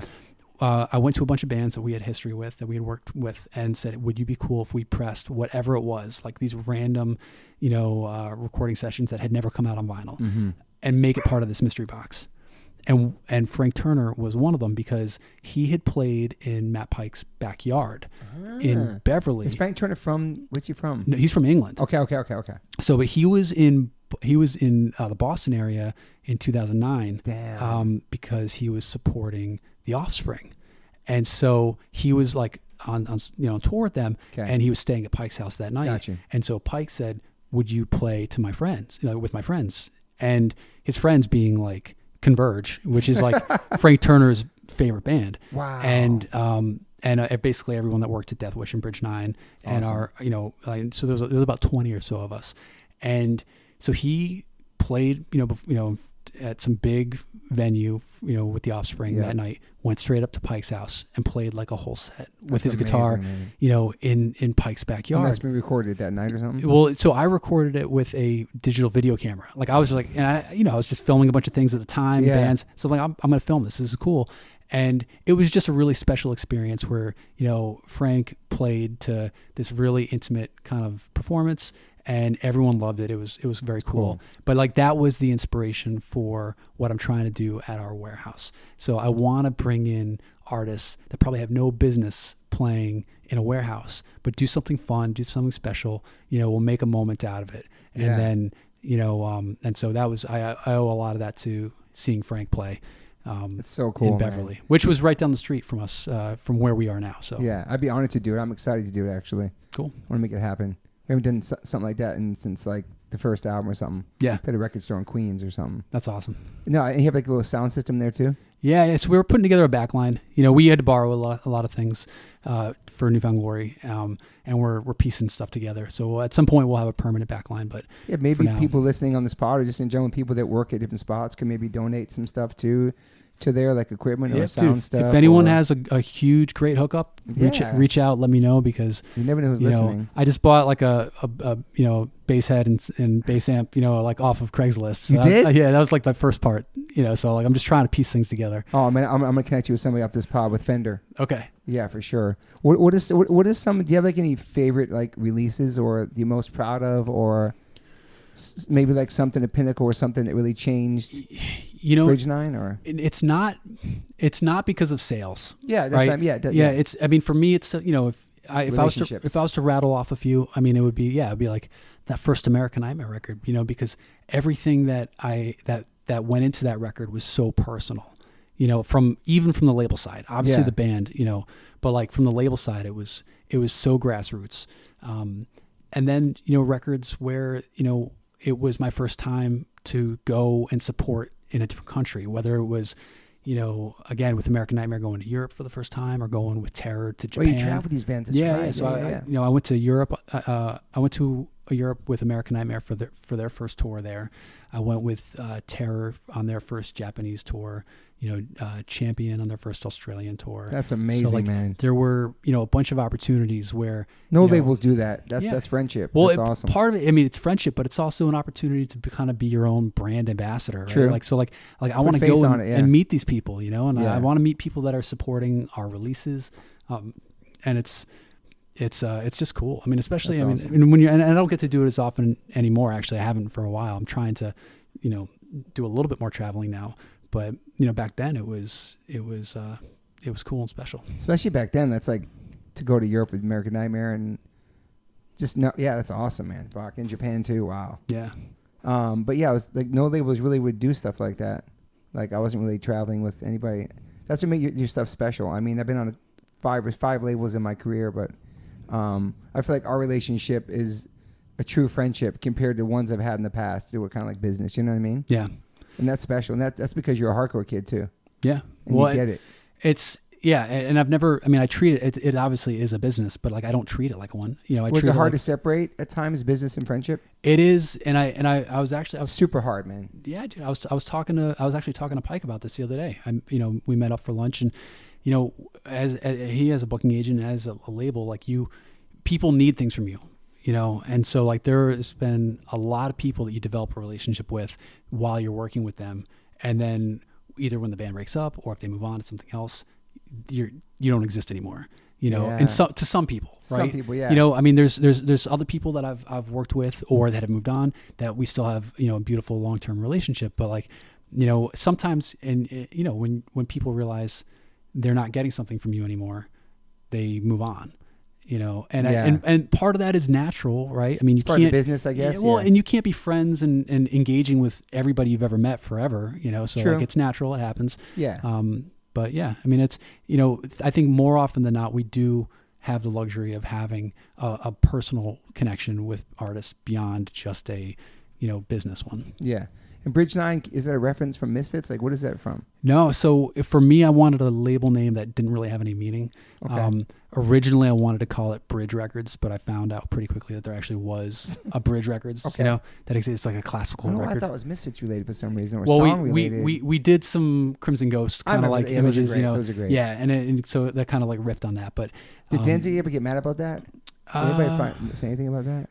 I don't know. I sat with the Doyle for you once. Yeah, no, he was cool. No, I think I got some cease and desist. Who knows? Like, have you got a bunch of cease and desist throughout the years? I have for sports stuff in the past. Yeah. So they'll come hard on you too, right? Yeah. I mean, we've had a few in the past, but you know, you learn at some point, and I think things that I learned. For the listeners, break that down. What that is. So with Sully's, I mean, we would make things that would riff on sports. Yeah. And like, so there is like this lane you kind of have to stay in where you can't use an official team logo, right? Makes sense. Obviously, that's a trademark. How about the fonts? You know, sometimes you can use the fonts, sometimes you can use the colors, sometimes you can, you know, you basically want to connect enough dots that you get your point across without having like basically saying this is a Tom Brady t-shirt. Yeah. So like, you know, we got really good at like making shirts that like were popular with players or that were popular about players that with fans that people loved. But you had to kind of like, it was almost like a secret handshake. You kind of had to be in the know to get it. Yeah. And then, and if the right number of things lined up, you'd have something that would do very well. But sometimes, one of their quotes or something, or yeah, I mean, Tom Brady hold up a shirt in the parade. Yeah, well, so yeah, That's I think what was that? 2007. Was it? 2000. I thought it was something recently where he held up something. I think it was 2019, maybe. I can't remember the year offhand. But we made a T-shirt that was riffing off of his beef with Roger Goodell, the commissioner of the NFL. And so when he won the Super Bowl that year, we made a shirt that said Roger that, and it had like all these the fist with all the rings on it, and it was kind of like celebrating the win. But it didn't say Tom Brady, right? It just said Roger that, and it kind of because it was a quote from a commercial that Tom Brady was in. Okay.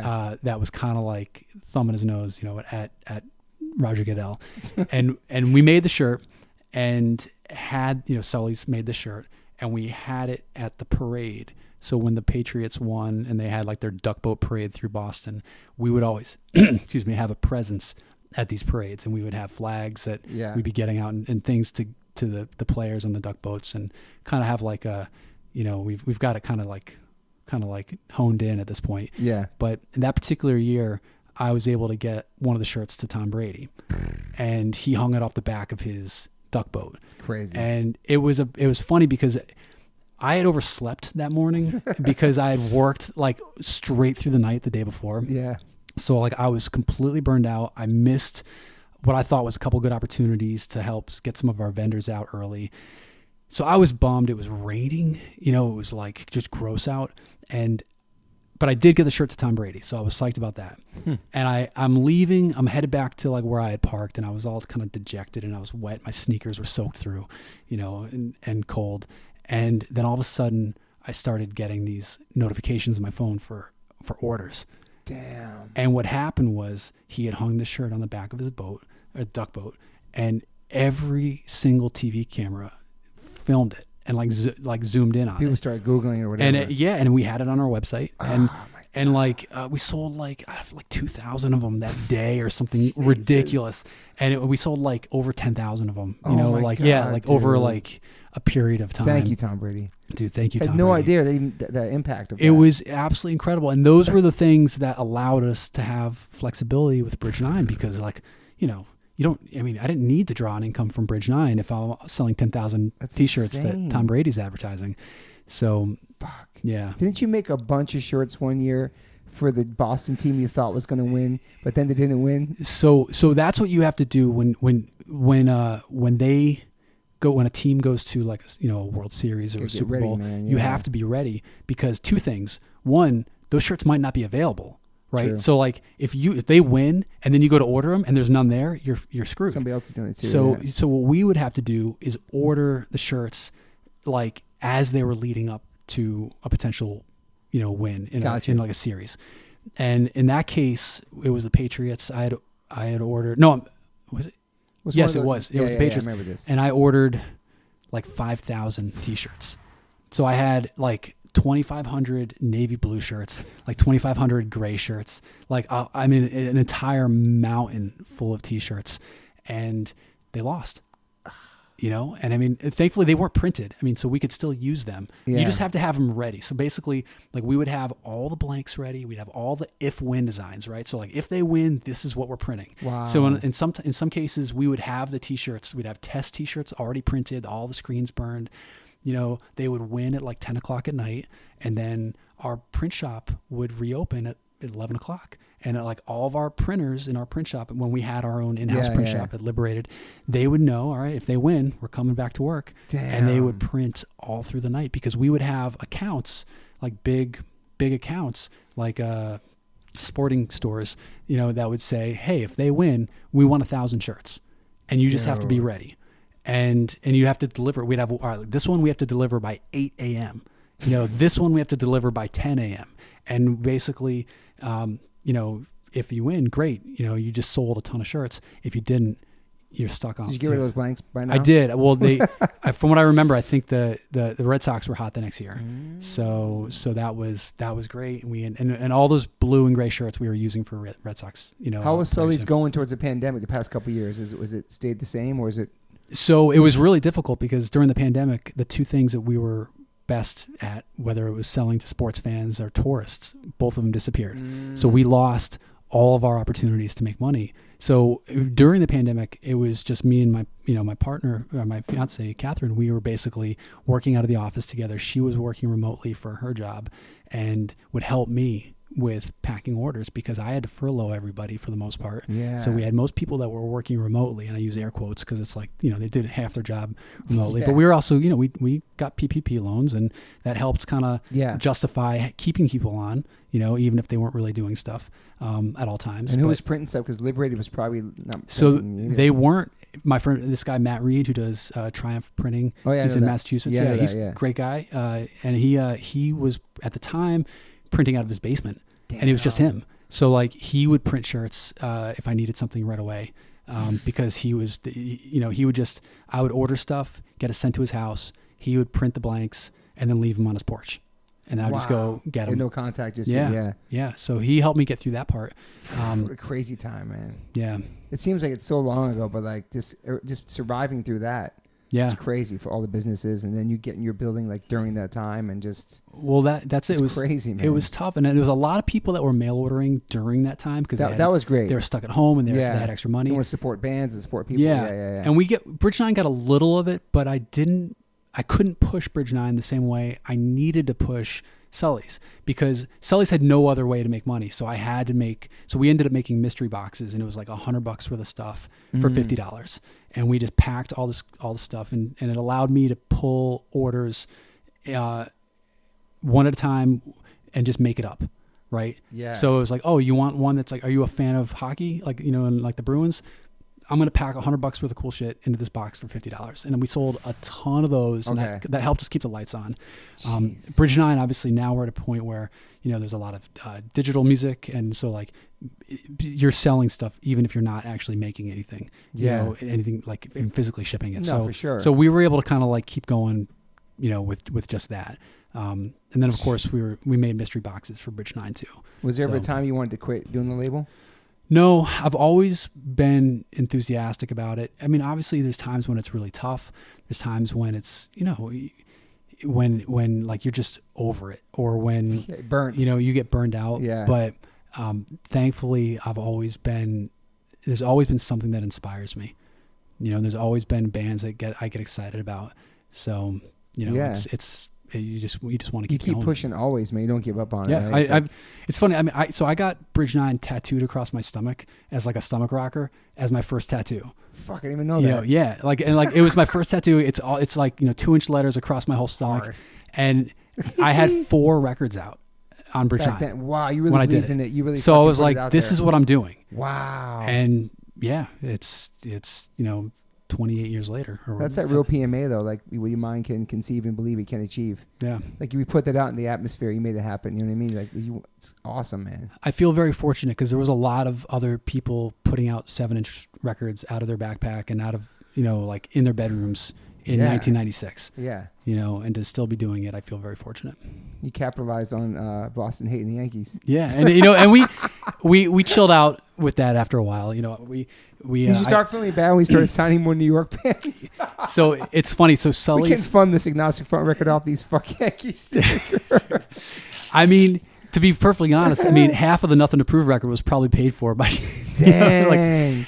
Because at that time, funny. You know, but I mean, we had switched over. I mean, so we started with Yankees Suck, but we Believe in Boston is our trademark now. That like did that come after the marathon and stuff like that? No, too? So that came. I trademarked that in 2004. Okay. So I did that in March of 2004. So it was before the Red Sox won the World Series. Wow. So they had gotten close the year before, got eliminated by the Yankees. People were just so bummed in 2003. It's so great to Believe in Boston. I'd actually rock one of those probably. Thank you. Yeah, I mean, like I made that as a T-shirt in 2004, and then of course, thankfully, the Red Sox came back and won the World Series in 2004.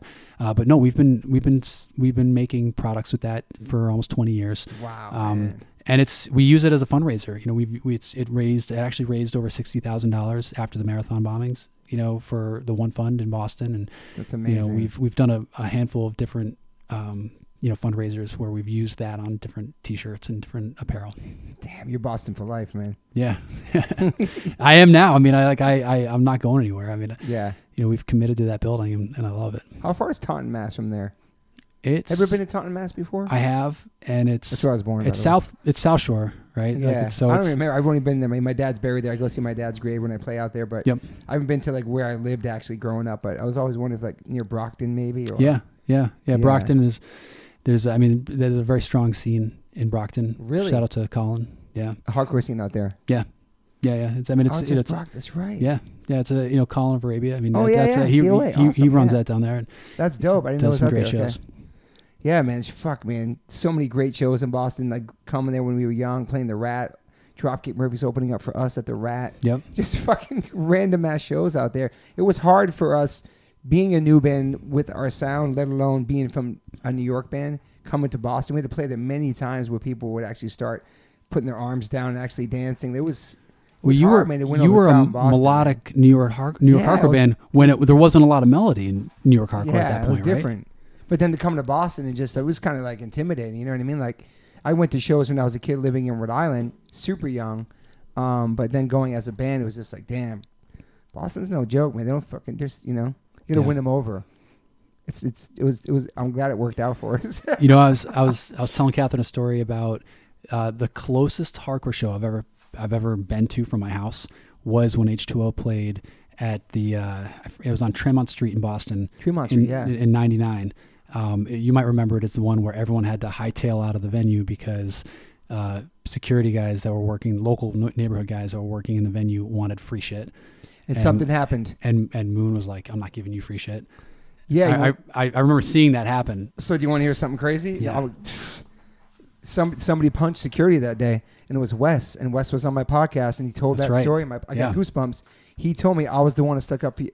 Now I'm getting emotional. Wes told me on my podcast he's the one who stuck up for my wife and punched that security guard. I never knew that. Yeah. Yeah, and Wes, I mean, I don't know if Wes... I got goosebumps. I don't know if Wes lived... Crazy. So Wes either moved in shortly after that, but that was... I mean, we lived right around the corner. It was like a gymnasium or some shit. It was, yeah.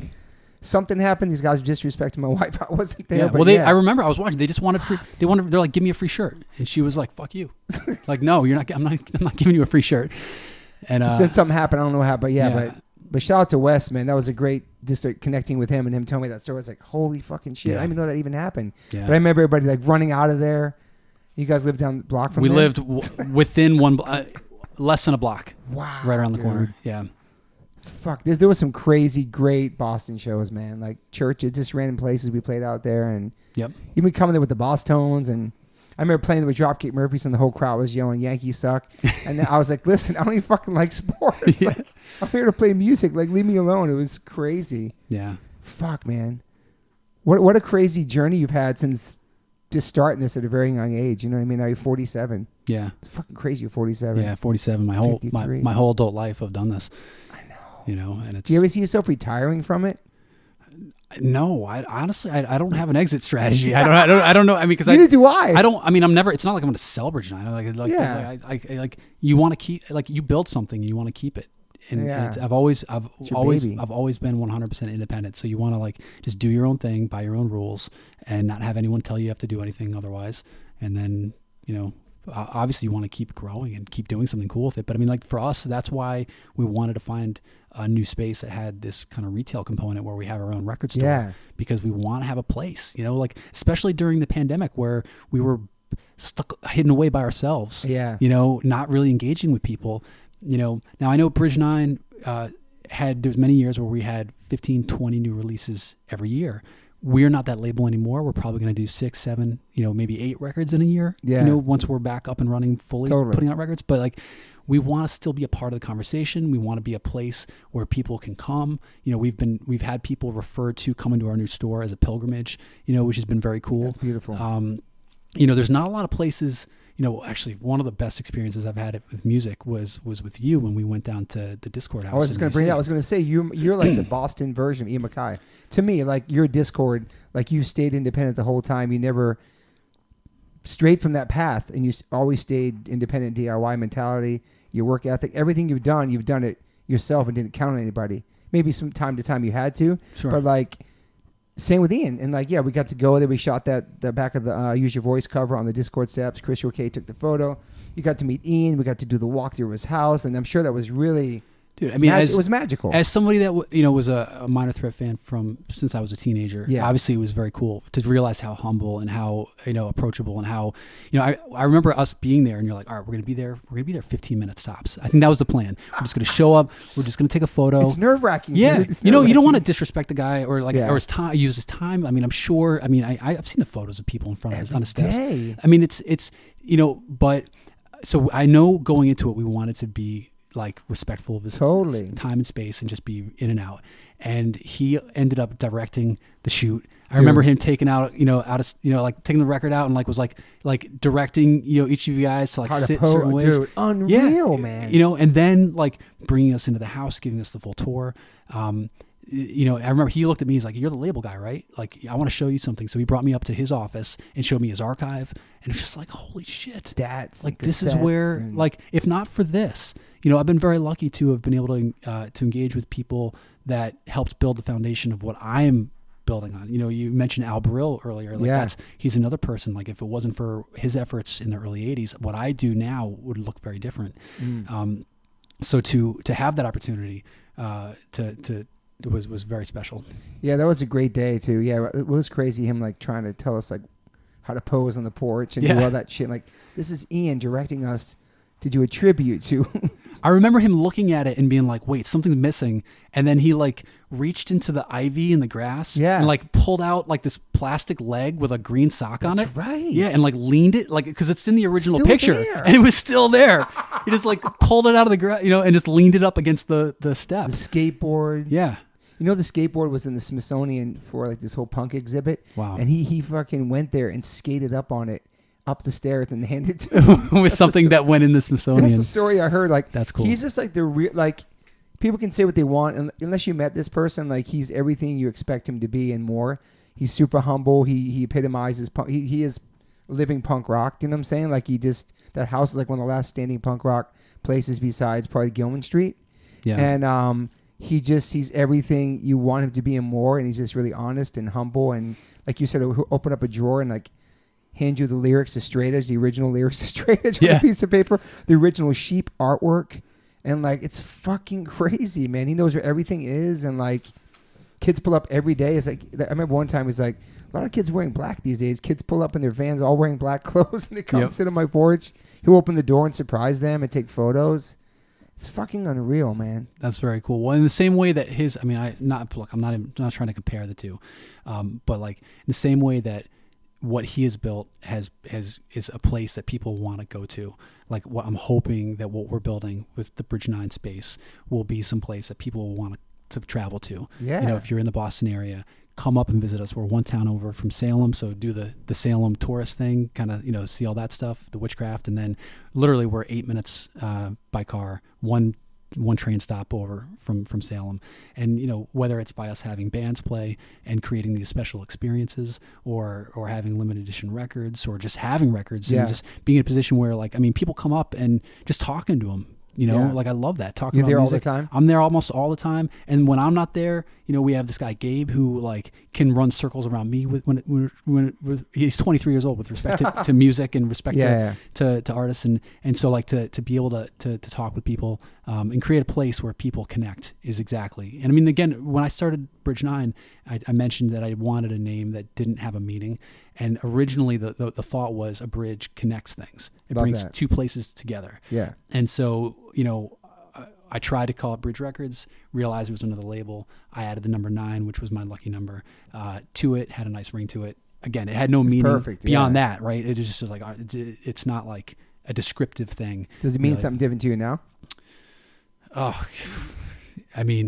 is 9 still your lucky number? I think it still is. Okay. Yeah. Obviously, the stuff that I've been able to do because of Bridge 9, whether it's traveling to countries that I never ever would have, I think, otherwise had the opportunity to go to. Yeah. Being in a band, like, and listening to, Mike Judge's, talking about going to Brazil. I was like, why the fuck would I be in Brazil if not because of this? True. I feel very the same way with Bridge 9. Yeah.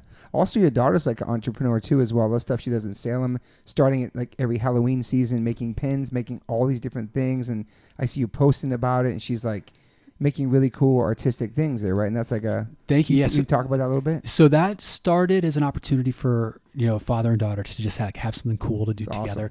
Awesome. So she's grown up in Salem, Massachusetts. It's the Witch City. It's it's like Halloween 365 days a year. And for when she was 6 years old, she was drawing every morning. Every day she would be drawing, like doodling and doing all this stuff. And she had a special desk that was built just so she could sit at it and draw. And I would go out with her every morning, and we would go to this coffee shop down the street and, have coffee and sit there and draw. And she drew a skull, a pumpkin, and a ghost. And I was like, I'm going to make a t-shirt out of this, because she was like, style. Yeah. Well, so I was making t-shirts for all the Sully's sports stuff, and I had just started selling them in downtown Salem during October. For like 10 years of living in Salem, I didn't want anything to do with anything, making anything or trying to sell anything. I was like, this is where I live. I don't want to deal with anything like that. But then I realized, there's a lot of people from New England that are coming to Salem in October. Let's sell the Sully stuff there, right? Because nobody's selling that. If you want a witch t-shirt, there's 50 different options in every block. But like, let's sell this, kind of carve out our own little niche. And it was cool for a few years. And then we said, like, because Georgia wanted a shirt, so like let's make a t-shirt out of your art. So we made a Salem shirt. And it's funny because I remember I got this box of like 72 shirts printed, and I was like, oh God, I was like, it's a lot. I don't have 72 friends and family members, you know, like in here to buy these. Yeah. I hope people buy them. And they sold out that weekend. It just blew out. And it wasn't her friend. We actually had to reprint it for the friends and family. Wow. That was just tourists that bought it, because we took her, she had a lemonade stand when she was 3-4 years old. Yeah, I remember that too. Yeah. So she had like this, like, I made it out of pallet. She's like you, man, selling hubcaps and just like hustling. Dude, yeah. No, for real, he's trying to sell things. Yeah. Well, yeah. I want, you know, and I wanted her to be able to see that, you know, it's like she can do her own thing. Yes. And that, like, you don't have to, I mean, the first job she ever has, I want her to be a barista. I want her to do something where she has to listen to people and like has to like, but like, I wanted to give her the opportunity where she knows that if she's creative and works on something, that she can kind of carve her own path. So Love it. we sold out of the shirts. I took her lemonade stand, I painted it black. It became her t-shirt stand, and then put it next to my sports booth, you know, my sports like kind of thing that we were selling t-shirts out of. And she blew me out of the water. Like 10-1. Wow. Like the next year. How old is she doing so this she's at that point? So she was 7, 8, 9. So she's gonna be 12 this summer. Crazy. It's our 6th year that we're gonna be coming out in October. And every year we just add a couple of new things to her catalog. So she has like this whole brand. It's called Georgia Made This, and that's her website, GeorgiaMadeThis.com. So cool, man. And it's all fun, spooky, whimsical skulls and ghosts and, you know, pumpkins. She loves Halloween. She loves Halloween, and it's, I mean, she's grown up. I mean, a story that I like to tell is when she was maybe 2 years old, there was a zombie in one of the downtown storefront windows that wasn't like a cute, fun, comical zombie. Scary. It was like scary, has dirt, worms, you know, like, and it shakes, like it would vibrate every once in a while. And she named it Jimmy, and she was like, let's go see Jimmy. And then she would like put her hands out in front of her and shake, you know, like in like mimicking the zombie. And we would go see it, and she loved it. And so it was kind of a natural thing. She had grown up with all the fun and spookiness of Salem. And so just kind of starting this brand, it was just something that we could do together. And now it's like, now it's going to actually pay for her college. Wow, she does, way. yeah, dude, she does so well with it that she has all money saved up already. She's half of her college fund is, I think, already funded, you know, and she's going to be 12. So like, if we can keep it going a little bit longer, she's going to be good. But I told her, I mean, I was like, you know, it's like, you're not going to have to like borrow my car when you're a teenager. You're going to go buy your own car. Starting 8 years old doing that. That's so crazy. Yeah. Wow. So then she might do that. Who knows how much longer, even in her teen years. That's it. You know, she's in 6th grade right now. And like, sometimes she's like, you worry about her growing out of it?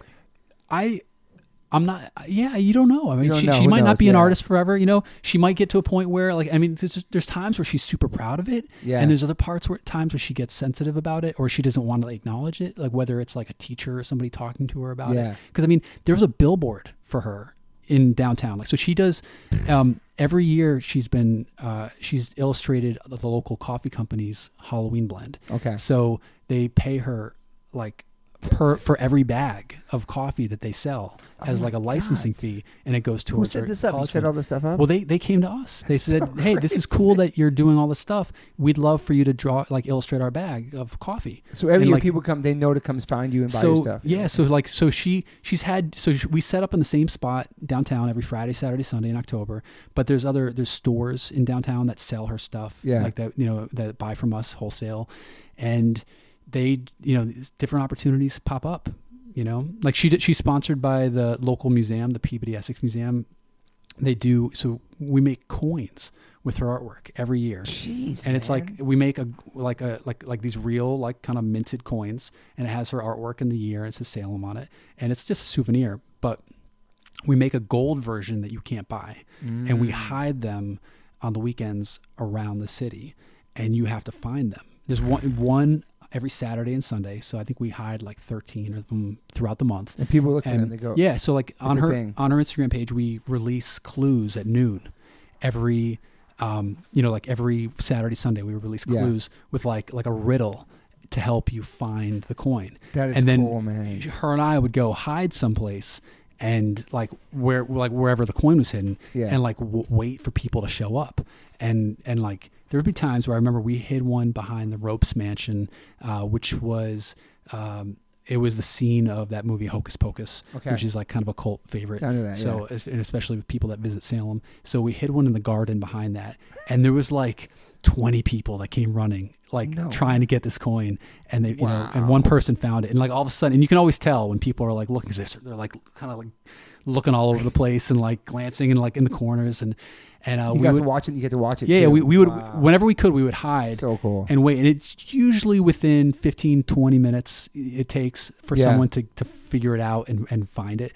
But we would just kind of wait and then greet them and like congratulate them, right? So like they'd find it, and then George and I would come up, and she'd be like, "Hey, you know, congratulations!" And then do people recognize her? Oh yeah, and we'd take their picture together.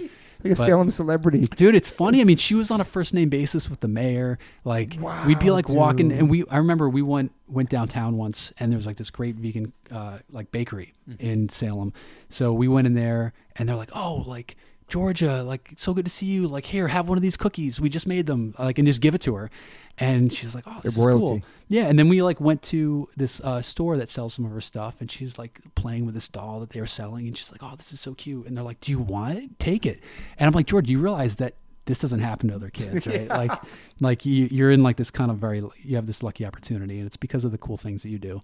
And so that was cool. But I'm sure that helps you, like even just talking to people and adults and communicating and being social, just all that. Dude, I mean, she was making change when she was 7 years old. She's out in the world, like doing transactions. She's swiping credit cards, and yeah.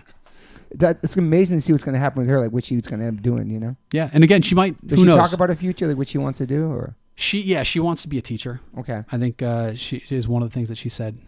She wants to be. She's very excited about babysitting and opportunities for for childcare and things like that. And she does good in school and stuff. She does very good in school.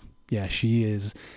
She does excellent in school. One thing that her teachers have been like, there's no concerns. I mean, she has kids in her class that are like always acting up, probably like I was, when I was younger. She's not hyper like you? Not really, no. I mean, she's pretty chill. Yeah. I mean, she can be, but she has she's got a different vibe. Mm. Yeah, that'd be interesting. Like fast forward to see what happens, what she ends up doing, or what kind of business she starts, or. And it's just cute watching her like do her thing and being able to document it. Like, I mean, she gets mad at me because I take photos of her all the time. But it's cool to like see that growth. Have you documented a bunch of it though? Oh, everything. Yeah. Damn. Yeah. Is she still outselling you every year or no? Oh yeah, we gave up. Yeah. So Sully stopped, threw in the towel. No so way. You're her helper now. I work for her now. No. Way. So I had a truck that I built out. Like an old like FedEx style truck, step truck that I turned into a store. Mm-hmm. And that was the Sully's sports store. And we would park it downtown in Salem. And we had this one spot, and then we'd be there every Friday, Saturday, Sunday during October when all the tourists were there. And I would set up her little lemonade stand next to it. And the first year, that's how we did it.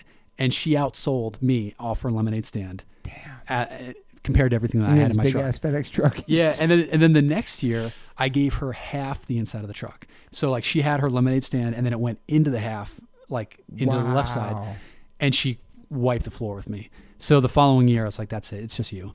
So we retired doing the Sully stuff, focused 110% in like her stuff. You sell her stuff at the Bridge 9 store? We do have it. She has her own little section. In fact, it was contentious. She was like, "Why don't I get a sign?"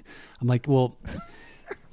I was like, someday maybe you get a sign. I was like, this will be all yours at some point. Yeah, someday maybe she'll take it over. Yeah. Yeah, you want to paint the building pink, and do whatever, at some point, you can have that conversation. But for us, I was like, for now, you get she has like her own little, like one of those kind of rotating spinner things with all of her enamel pins and stickers and patches on it.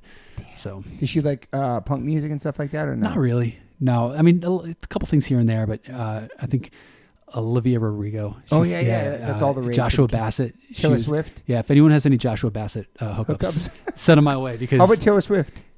She's Taylor Swift. She's The kid from Taylor Swift is a hardcore kid who plays guitar for her. Oh, really? Yeah, he's from New York. Nice. He was wearing a Warzone shirt on stage with her. Dude, I mean, we're everywhere. I know, it's crazy in wild places. Let me double check my notes. Hang on a second. Sure, I talked about all my stuff with you.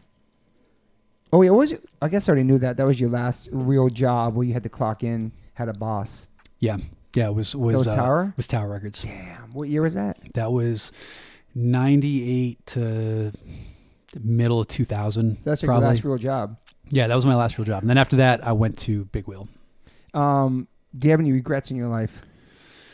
Yeah, I mean, I don't know. I mean, I for sure do, right? Like whenever you do a label or a business or you make decisions. Yeah. And it's based on whatever information you have in front of you. And so like, yeah, I mean, there's certain bands that I wish that I didn't sign no, well, you never do. So I 110%, I think, pretty much stand behind anything that I've ever released because it meant something and I enjoyed it. And it was never meant to be like, oh, this will move units, right? This was just like, I like these guys. I like this band. I want to work with them. It's all for the right reasons, man. I love that. Yeah. Some bands, you have, in the same way where I had everything with Bridge 9 all at the right time, you have that moment. Bands have that.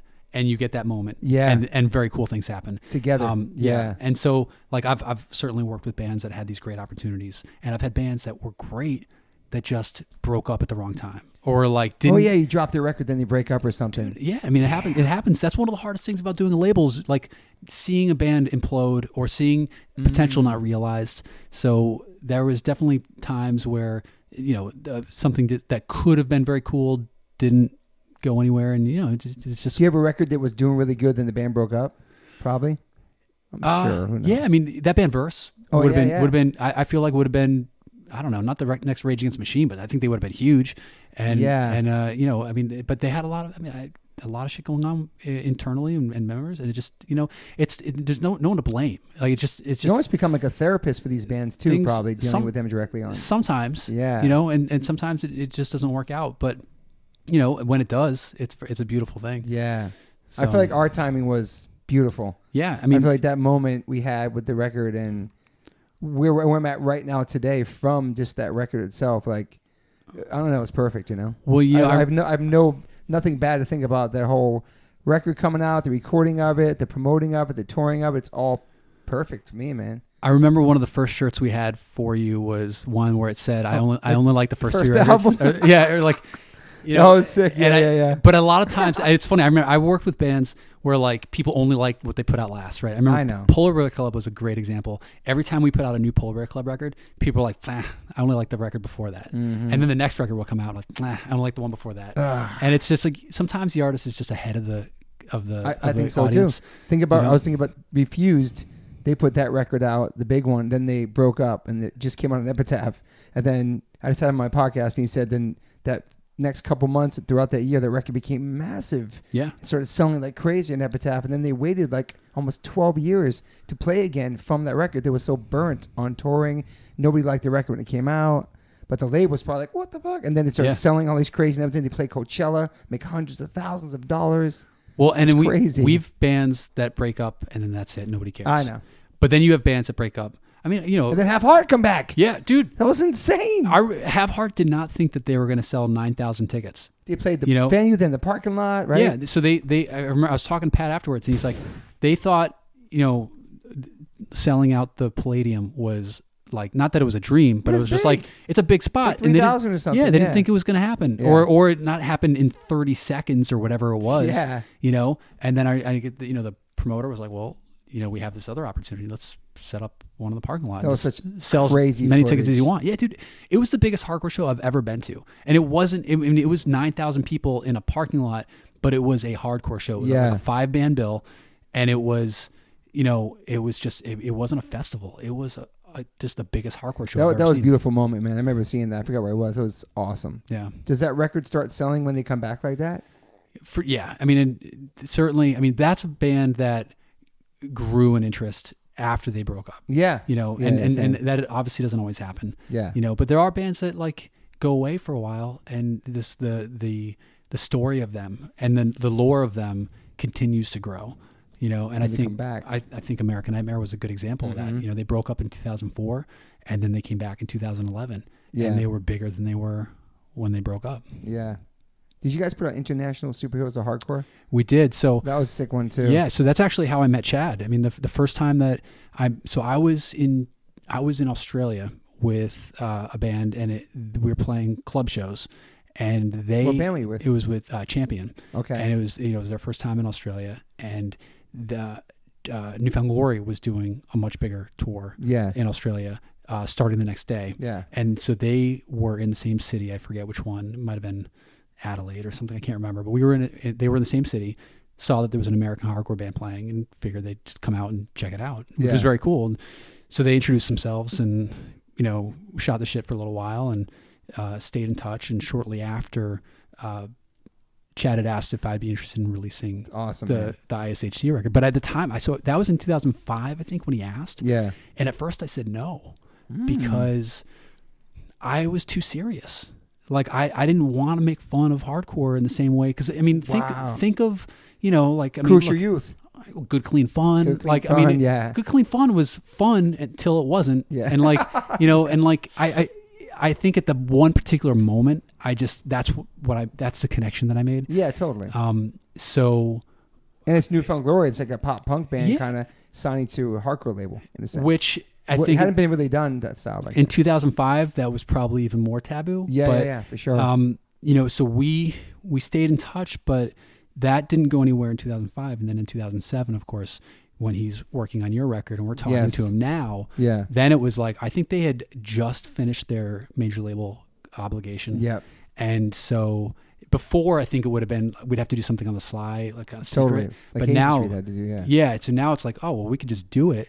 And I think, I don't remember if he had asked me about doing something with Newfound Glory or if I had asked at the time. I think I'd said, or he was going to do some covers with Newfound Glory. He's like, would you be interested in doing some covers and maybe also doing something with ISHC? And I said that for sure, that would be very cool. But would you also maybe do some original songs? And let's do something a little bigger. And that became the tip of the iceberg EP. That's right.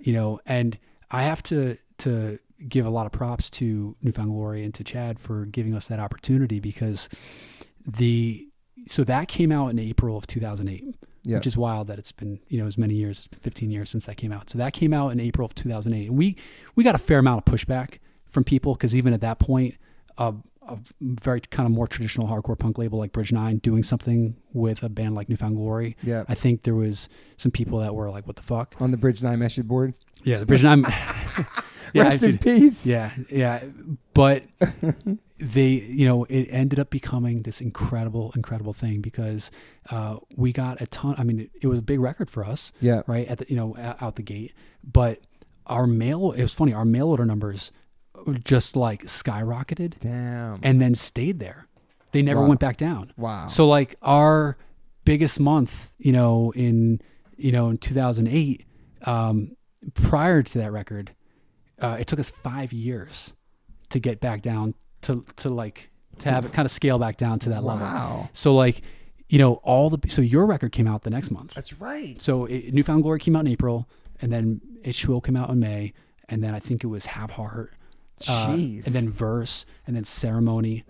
It was just boom, boom, boom. That's crazy. And every one of those records benefited from Newfound Glory going first, because they brought an entire wave of fans that didn't just stay for Newfound Glory and leave. Yeah. They all stayed. That's really for cool. all those records. And so it's nice. I think there is a ton of hardcore fans now that their first real experience to what we do and to the bands that we were working with at the time was because of that record. That's great. It was kind of amazing, a gateway thing. Wow. It's a real gem right there. I didn't even know that. Think about that. That was a crazy year in 2008. And then 15 years later to have them come back and play our warehouse. And we've done a bunch of things with them since. So, it's been very cool. What's Eating Gilbert Grape too? It was awesome too. Yep. What's Eating Gilbert? I mean, one of my last questions is, you an optimist or pessimist? But you're super optimist. Dude, I'm an optimist. Yeah. I do think of worst case scenarios, but I feel It's true or not? It's true. Yeah. Okay. Yeah. No, I do. I'm always like, well, fuck, what could happen? What could go wrong?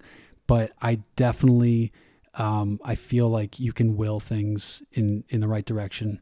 In a lot of ways. You've been doing it your whole life, man, just from the beginning. Well, it's funny because I have an attorney that I work with for intellectual property stuff, and she Amanda, she's like, you more than anyone can fight yourself out of a corner than anyone that I know, and it's I appreciate hearing that, but it's true. Some of the best opportunities that I've had, and most innovative times for me have been when I've had my back against the wall. So, you know, in a lot of ways, you just kind of have to recognize it. Like some people are like, oh, fuck, like things are terrible. And like, what am I going to do? Yeah. And you just have to focus on figuring your way out of a problem. 100%. You know, and it's not always easy. It's usually very difficult. But I don't know. I mean, knock on wood, I'm still here. Yeah, he's still here. He's still relevant, still killing it. New record store. Thank you. Engaged. Yeah. Looking great. You bring back your 100 push-ups. So you inspired me. Dude. You inspired me to do my 100 push-ups a couple years ago. You were doing it like crazy. I was. I started going. I haven't stopped, bro. Thanks to you. I'm glad. You have any daily rituals? You a coffee guy? I am a coffee guy. How many coffees a day? So I have 3, but it's all together. Damn. So I make like 6 cups, and Catherine and I split it like 3 and 3. Okay. You know, like we have like our big travel mugs, and we like fill them up, and then that's what's the latest in the day you have a coffee? Oh, I'm done with it by late morning. Okay. Yeah. Some people go all day. It's crazy, man. You know what's funny? For years, I mean, for 15 years, I was the iced mocha guy. I would only that's like people would talk to me about coffee. I'm like, I don't know anything about coffee. I just know that if it has ice in it and chocolate, crazy coffee sugar and based that shit, right? Yeah, I'm like, I'm good. And for years, that's what I would get. I would go to the same coffee shop. When I would go with my daughter, they actually had our name on the table, like printed, like on it. Like this is from like 8 a.m. to 9 a.m. This is like our table. Wow. Which was which was wild. But and that's what I would go. I'd get that coffee. I'd hang out. And even when she went on to elementary school, I would still go. And like that was my opportunity to sit down and like chat with people. You know, people that I knew in the community. And then I think when the pandemic happened and you could no longer just chill, you had to just grab and go. Kind of, it fell out of favor a little bit for me, but it came back, and I think Catherine and I realized we were spending like way too much money on coffee.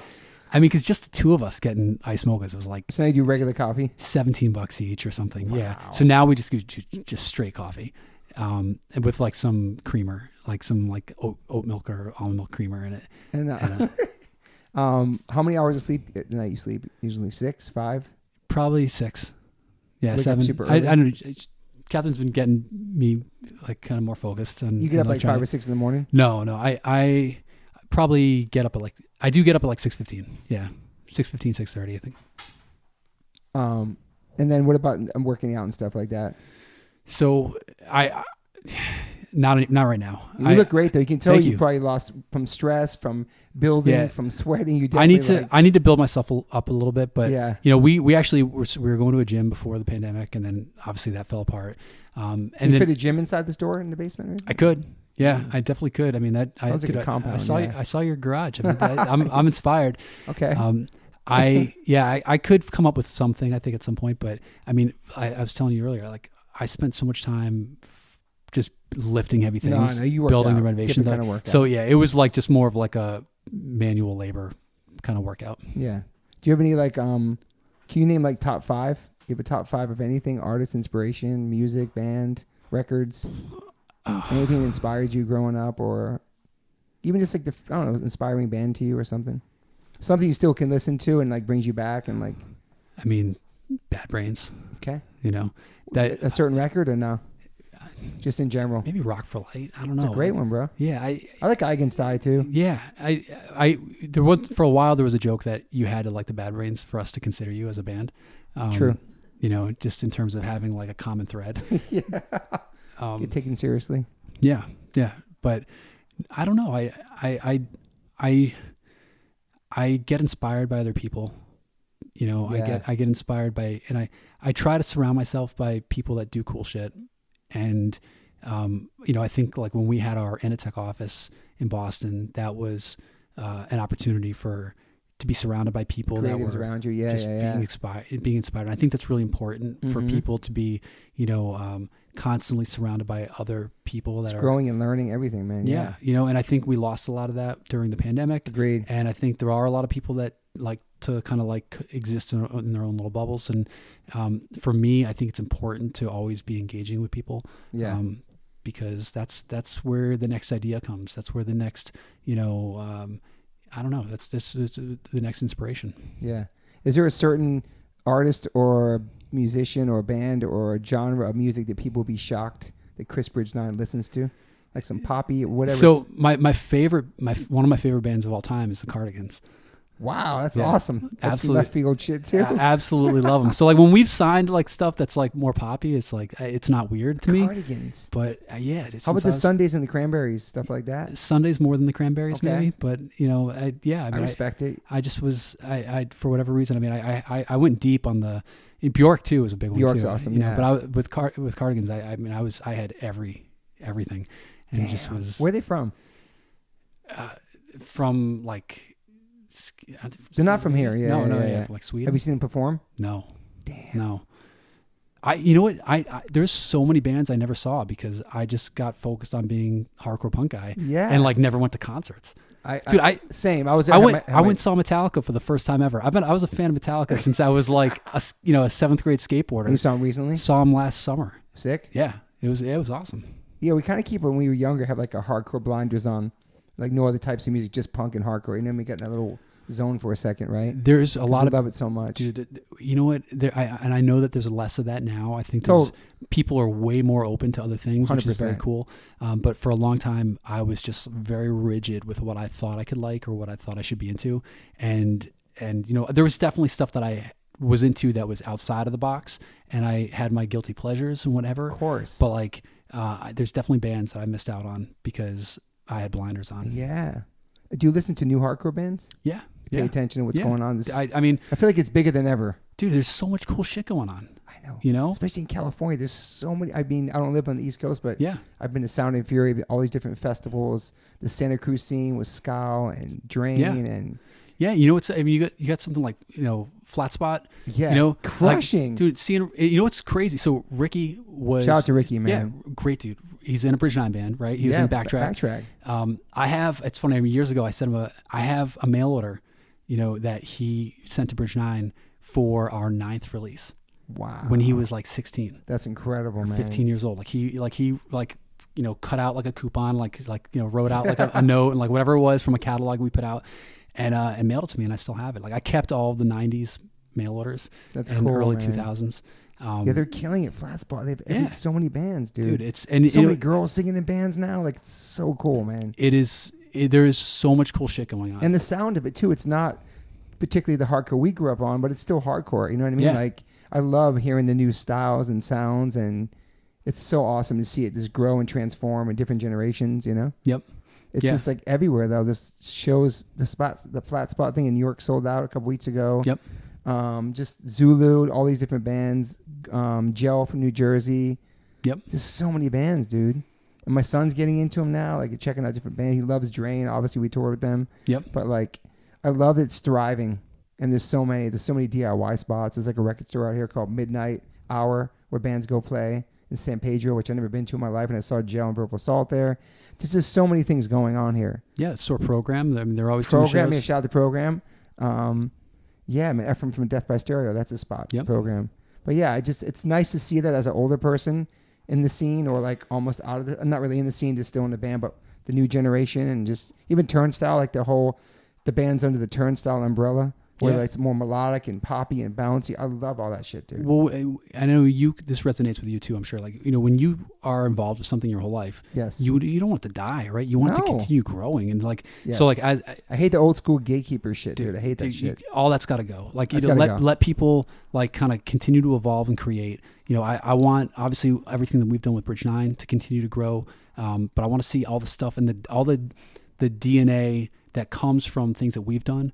And I know for you as a band, like the people that you've inspired, and we have people that we've inspired, both whether it's from bands that they're in or people that have started labels, so somebody like, like Ricky would doing Flat Spot. And like, I know he pulled from some of the stuff that we did, and he's referenced us as an influence, which is incredibly humbling and very cool to hear. Yeah. Like you want to see what you did meant something and inspired, whoever's coming up behind you. And you obviously you want them to do better. It's like I tell my daughter, man. I was like, I want you to do better than I did. So like I want to see these people. Seems like she already is, man. She is. So I know what you mean. You asked when was my last job. I think it's working for her. Yeah. But yeah, shout out to Flat Spot, all those labels, the bands, everything. But especially you, man. Thank you for everything you've done, put out there, the music, everything you've did for the world and help change people's lives just by being a hardcore kid and wanted to be a part of it. Whether you couldn't sing or play guitar, it doesn't matter. You contributed your own way and still contributing. And that's what you do. You just find like how you fit. Yeah. People I knew were booking shows or they were doing fanzines or taking photos. You just find a way to contribute. Yeah, and Bridge 9 is a important staple from our scene and in the hardcore world worldwide. People know it, and so many great bands and records have been put out on your label, including us. But you know what I mean, though. You've done a really amazing thing with pretty much yourself. Thank you. Obviously, you have people to thank and help you along the way, but like I've had a whole bunch of people that have helped. I mean, I'm the one that I think like guides the ship and like kind of like carries as much as I can on my back. But I mean, it's not me. It's people that are all surrounding me and are part of it. Yeah, but you're a lifer though. I mean, you dedicated your life to this. Yeah, and we'll continue to do so, and it's awesome. Oh, thank you. Yeah, man. Thank you for being here. I'm glad we get to talk. We did a phone one from the beginning. I think it was a long time ago, man. Maybe in the first 20 episodes or something, just talking about our relationship. But this is great to hear your story and just learn so much about you and your come up. You know what I mean? Hey, well, thank you for having me You're here. going to be 50 soon, too, bro. You're going to be 50 for me soon. Get my AARP card yet? No. But yeah, man, I feel like this shit keeps us young. It does. Like doing what we love. We're very lucky to do what we love. And well, do you feel like you're in your 50s? Nah. No, right? Like, I'm 47. Like, I feel like I felt when I was 20. Is it because we get to do what we love and because we're like our own bosses? I don't know. I mean, we get to be creative. That's a good question. I mean, it's funny. People that I grew up around, uncles, my dad, like people that I knew when they were in their 30s seem older than I am now. Right. True. And like, that's true. So like, and like that guy, when I was 19 or 18 and seeing somebody that was 23, I mean, like, how do they still snowboard? Like you have this weird mindset. I mean, I remember seeing people that were older. I mean, when I was first getting into hardcore and punk, there were no people in their 30s, or in their 40s. I mean, there's a few people in their 30s, but nobody in their 40s back then. And like the people that were in the 30s were like dinosaurs, and now we got Vinny Stigma in his 60s. I know, right? Like, fucking killing it in Nazi front. There's a lot of people in their 60s that are killing it. Roger, everybody. Yeah. Just Keith Morris, Circle Jerks. Yep. Singer for Negative Approach. Like, just so many people like older than us. They're so inspirational to me. Even Iggy Pop still killing it. Yeah. I mean, well, that's why I think our collaboration with the Sully's brand and Bridge 9 makes sense, because with sports and with music, you can talk to somebody that's 16 and talk to somebody that's 60, and like I can nerd out about the Red Sox or Black Flag with somebody that's a teenager or somebody that's 65. That's true. In a lot of ways. So it's timeless. Yeah. I forgot one more thing. Did you ever play sports? Only until I discovered skateboarding. So I played baseball, I basketball, soccer as a kid, right? Like nothing like on any level. I think I was in middle school. I played baseball, and then when like you went into high school and like things became serious, I was out, and I was full-time skateboarder at that point. Skateboarding, punk rock. Yeah, ruined your life and changed your life. It did. It made it for the better. Let me check my notes. Thank you, Stella, for being here too and being annoying and fucking farting. Is she gone now? No, she's still here? She's right here. This was awesome, dude. I'm trying to think of my stuff. Hang out. Yeah, nothing to prove your best release. We knew that already. Let's see. Yeah, we're good. Well, thank you, Chris, for being here. People can just go to bridge9.com. Yep. Everything's on there, your catalog. What about social media? Do you check your DMs? Do you check your messages? Yeah. You're on that a lot? I'm on my Instagram a lot, Crispy9. You check messages, or do you let like you ever get negative comments that bother you, or do you deal with that type of shit or no? Every once in a while, but it doesn't bother me. Yeah. Because like, I mean, people have their own opinions about their own shit, and it is what it is. Thank you for taking the Bridge 9 board down too. I never liked when message boards came into the hardcore scene. It just changed everything. Honestly, I don't know. It's funny. It was a negative cesspool at times, The Bridge 9 board opened a lot of opportunities for us. Of course, I'm sure it did. And gave us a lot of opportunities, but it was a huge headache. And by the time I pulled the plug on it, I was like, I'm tired of this. I don't want to deal with this shit. I'm sure people were talking bad about your friends on there, different bands, everything. It was like we were guilty by default. You went around back. It was crazy about it. It was just a negative cesspool. We would have. I mean, there's people that like would like threaten us with lawsuits, and it's just like, dude, fuck, I don't need this shit. When did that shut down? 2017. Because I remember there was a thing where, it's been like, a few years rest now. in peace, Bridge 9, where like, people were bummed and shit. Yeah. People went there every day to talk shit dude, or whatever. It was a community. We would have upwards of 1,000 people on that board at one time. Like, that's a lot of people. Yeah. Like, all at one time. So, was there sponsors on it? You made money from that page? Yeah, I mean, we had sponsors. We made ad money. Like, I mean, it was revenue for us as a, like, you know, and as a label where you have like limited things, you know. And back then, I mean, we had running your own website that was like custom built and custom maintained was expensive, right? We basically had a full-time employee that was kind of handling that. So like we needed to offset those costs, and that helped. Now it's easier, but it came at it with its own costs and its own headaches. Was it more negative and positive? We look back I think at it now. Ultimately it was more positive, but the negative things that came with it were just like a distraction. Yeah. It was crazy. It was nothing like that. Yeah. That was like the main one. It was like that in punk news or something. I don't know, but yours was like, how many years was that there? Like 15, 16. Yeah. It went live in 2002.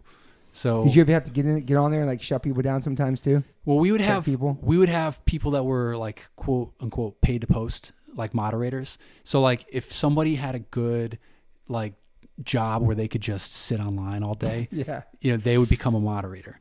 And so like they were doing their day job, you know, on their computer and would have the window open for the Bridge 9 board. And they would basically be the ones to field issues or to to deal with things. So like a lot of that was hands off. In fact, most of the interactions with the Bridge 9 board it was not anyone that worked at Bridge 9. It was just people that we knew that, you know, were able to, that had the bandwidth to deal with it. Yeah. It was crazy times, man. Yeah. Good riddance. Yeah. Now we have social media where people just come on your own page and talk shit to you. It doesn't matter. Yeah.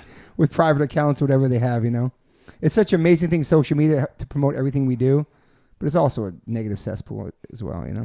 It's hard to, you know. When people just sit there and that's all they do, you know, like, I mean, and have time to do that other day. Dude, I don't get it. It's so, you know, crazy. if your job is like all you do is just like bullshit, like just find a different job. Even if it pays well, like, you know, I feel like your time's worth something.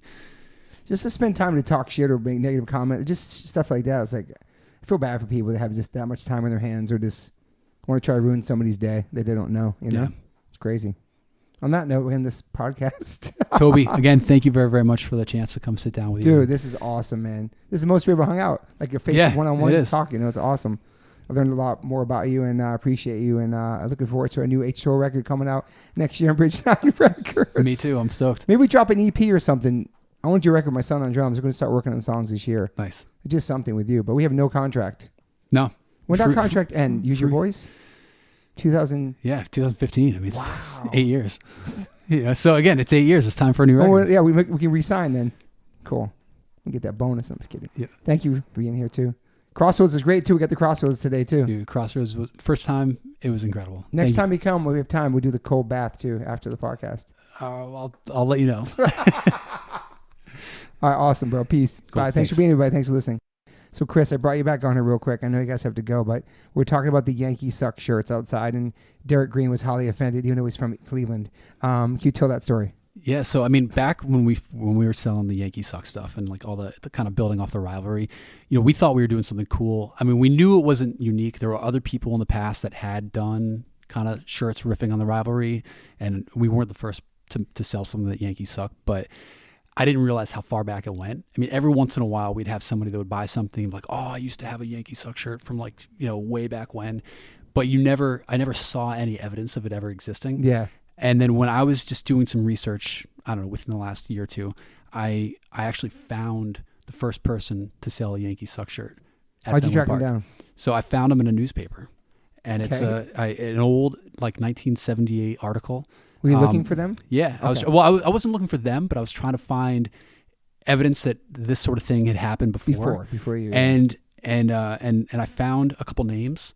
And there was like 4 names that were referenced, and I started Googling each one, and I found one of the guys, and it's funny, I emailed him and I said, hey, did you sell Yankee Suck shirts in 1978? And he hit me back, he emailed me back, and he's like, you got me. And he hadn't told, as far as I know, he hadn't talked to anyone. How old is this since guy then. now? I mean, this was 40 5 years later, right? So he was probably he's probably in his 60s now. I think I don't know 70s, but you caught so me. yeah. So from what and he told me a little bit of the background. So basically, what had happened was he was a Yankees fan. He was a screen printer, and he would print T-shirts, working inside a screen printing shop, making like "I Love New York" shirts, and for souvenirs for tourists. And in 1978, the Yankees the Red Sox were kind of sucking. The Yankees were crushing, and they would chant Red Sox sucks and like Boston sucks from the bleachers.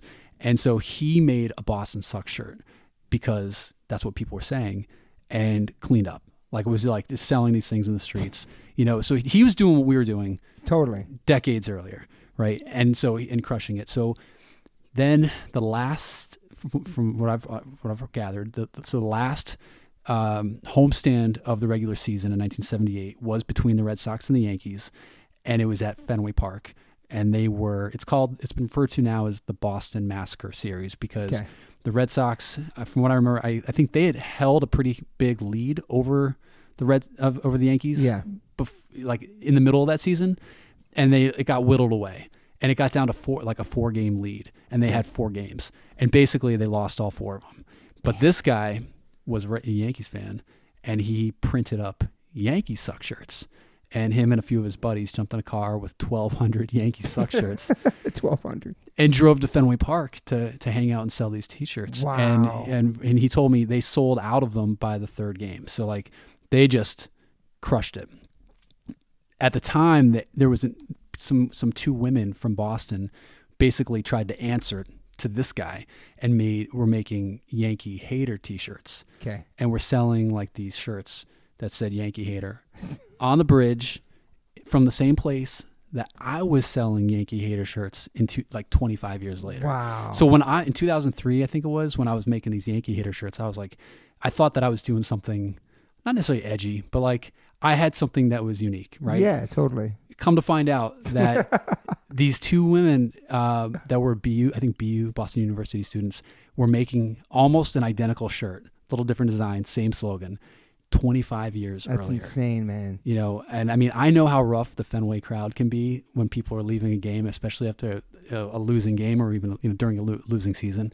And I can only imagine how strong they must have been to have dealt with some of the bullshit. But they pioneers. They were selling. I mean, dude, decades before we were. So it's something that there's always been that that kind of the rivalry between the Yankees and the Red Sox, and there's always been somebody that has been kind of riding it in either direction. Yeah. And people think Yankee Suck shirts started in Boston, but basically my story is it started by somebody from New York. Who was a Yankees fan? Who was a Yankees fan. Who was just saw an opportunity and ran with it. Wow. And then one more thing you mentioned outside too, you started selling stickers at Hot Topic too?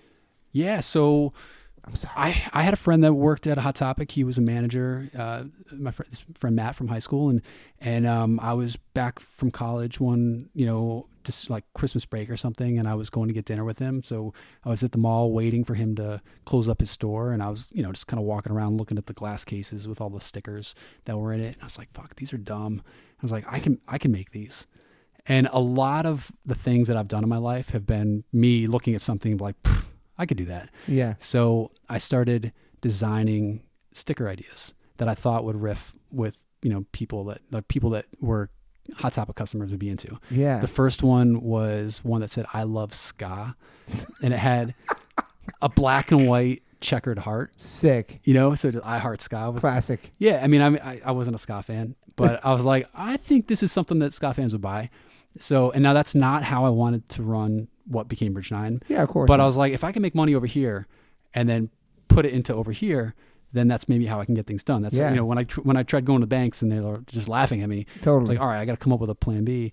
And in a lot of ways, so at first it was going to Hot Topic and being like, oh, I can make stickers like that, selling it to them and then buying it. Yeah. And then it was like mailbox money. Like I was, every month I was getting, checks for like $1,200 for like man. These random bumper stickers. I had a few months where it was like $4,000 or $5,000 just for stickers that they were selling in their store that were kind of like these bullshit things, but like whatever, it was an ends to a means.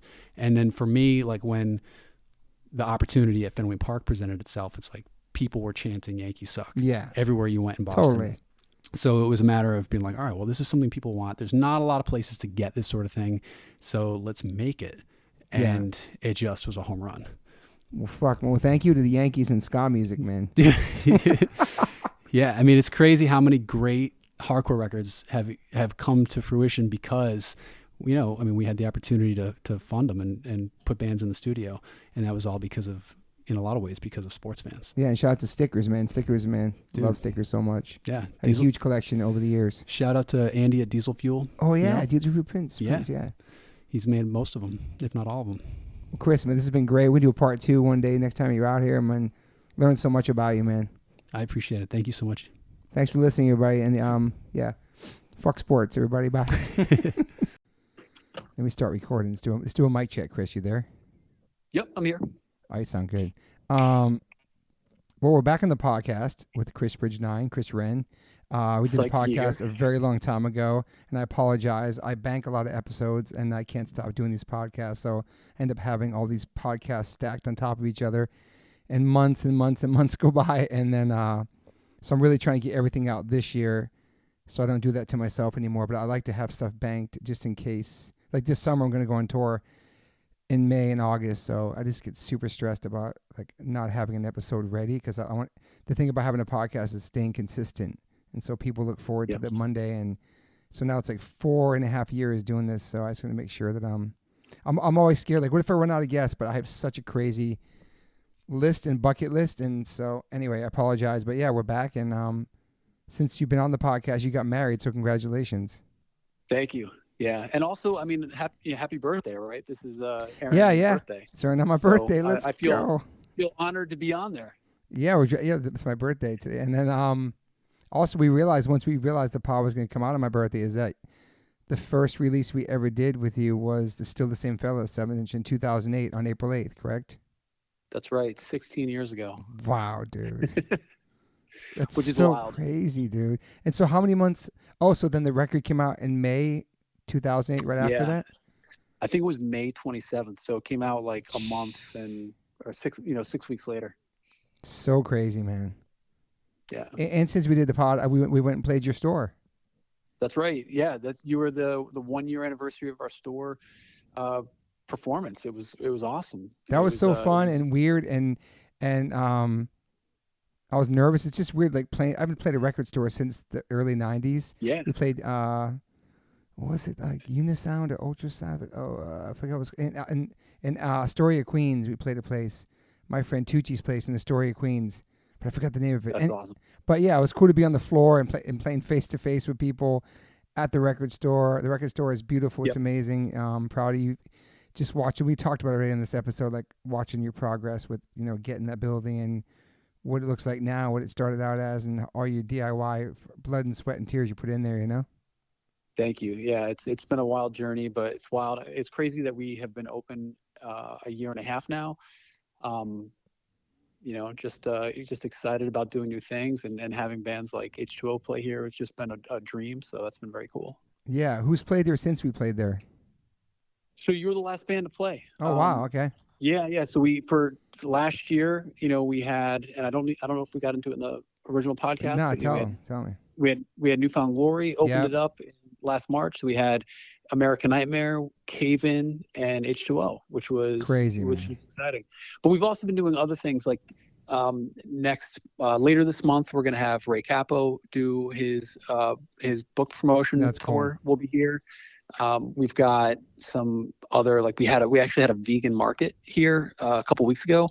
We had 10 different vegan food vendors set up, and it was incredible because the woman that owns the store across the street from us does these vegan markets that are usually pretty big, thousands of people come to them, but so she wants to do mini markets, and we had the space, so she said, hey, can we put some vendors there? And it went really, really well. So we're having another one on May 18th.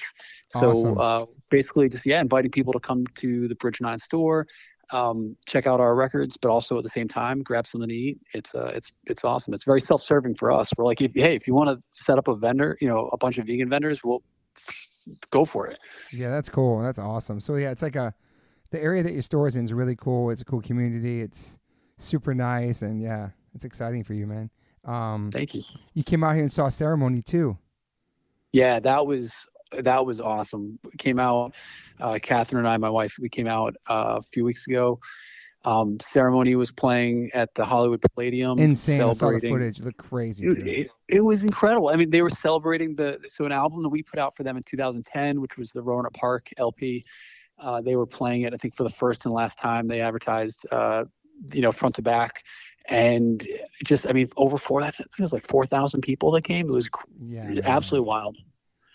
I'm excited. We're playing there in June with Drain and Terror and Angel Dust. I'm excited, man. It's gonna be cool. Yeah, that's gonna be a crazy show.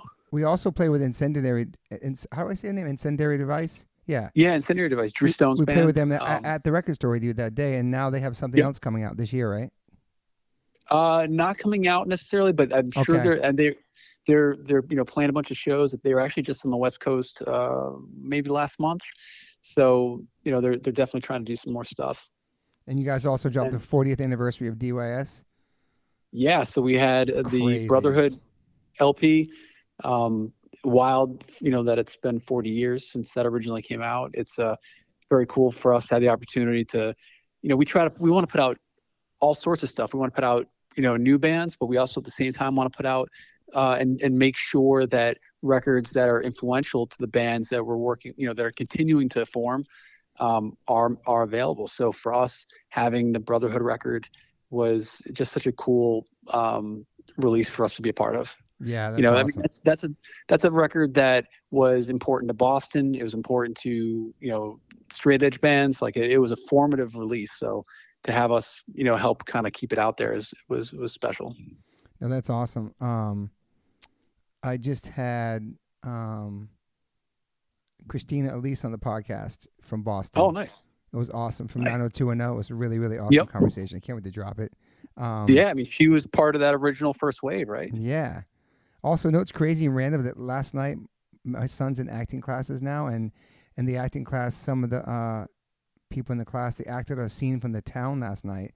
So Max had seen The Town when he was super young, and he came home last night super late, and we're like, all right, he's like, can we watch The Town? So we watched The Town till like 2 a.m. last night.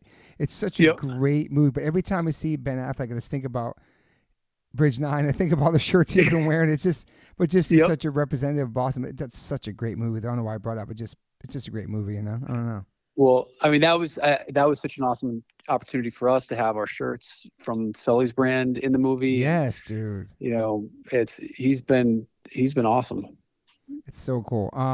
You also have a new band, Heavy Hex, coming out from Long Island.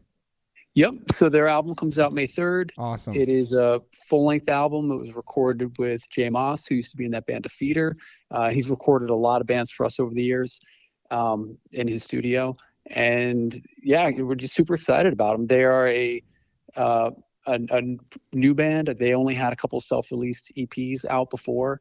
So having them have the opportunity to go into the studio with Jay was really awesome. And it's a great album. Super psyched, cool.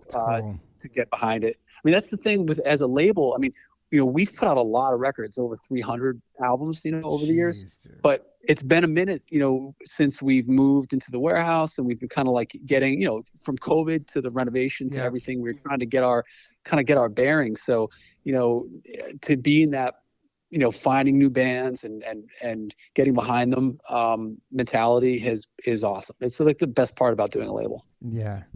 So crazy. You've been in the game for such a long time. We're celebrating 30 years this year. What about Bridge 9 this year? So next year will be 30 for us. Okay. Yeah. Which is, that's crazy. And so like 5 years ago, before the pandemic, we were going to drop the 20th anniversary of FTTW. I'm pretty sure that's what's the case. And we gave you the demos, the outtakes of a bunch of songs in there. And then we just realized the other day that this year is 25 years of FTTW on May 18th. So hopefully we're going to announce something cool with you then. We haven't dropped a record with you in Bridge 9 since 9 years ago, 2015. So we did the demo We did the original demo, 12-inch. Yeah, I mean new music though. You know what I mean? For sure. Well, and that was the thing. We were, it took 7 years before you recorded, and then it was 7 more years for Use Your Voice. I know. So I think by that math, by that math, we should have had something out in 2022. But you know what? It's the last couple of years have been a little nuts. So we'll see what happens. Like we got some demos floating around, we got some riffs going around, and we have no contract with Bridge 9, but we're with Bridge 9 for life. So it's awesome. I love you guys, and I appreciate it too. Is there a Death Before Dishonor 7-inch too, or something we mentioned, or something coming out, or? Yep. So we just had a Death Before Dishonor 7-inch come out last summer. And they've been so busy. I mean, I've been seeing them grinding, I've seen playing shows. It's awesome. Yeah, I mean, they're in Europe right now, so they're out there doing their thing. That's cool. We got some. We have to think of some more we have to come up with some 30th anniversary stuff with you this year too. Something clever, something cool. I know that all the vinyl pressing plants are all backed up. Are they still crazy backed up as they were during 2020? Not at all. No, it's definitely better. Yeah, I Cool. wouldn't say it's 100% normal, but it's definitely way better now. Yeah, so to plan something ahead with vinyl with you, like how many months in advance does the artist have to plan with you? So if Asking it's a for a brand friend. new yeah, sure. If it's a brand new album, we're probably going to want to look at 4 or 5 months. Okay. But if it's hey, we want to repress something, or hey, we want to slide something out, it could be, a couple months. Okay, cool. Asking for a friend's band called H2O. Thank you. Fair enough. So yeah, we have to drop. There was something else we were going to drop too in the pandemic hit. I wonder what it was. Or we probably missed the anniversary during those years for sure. But 25 FT2W SIG, 30 years of the band this year. Yep. And then it's 2008 since Nothing to Prove. 2015 Use Your Voice. What year did we drop the Covers album?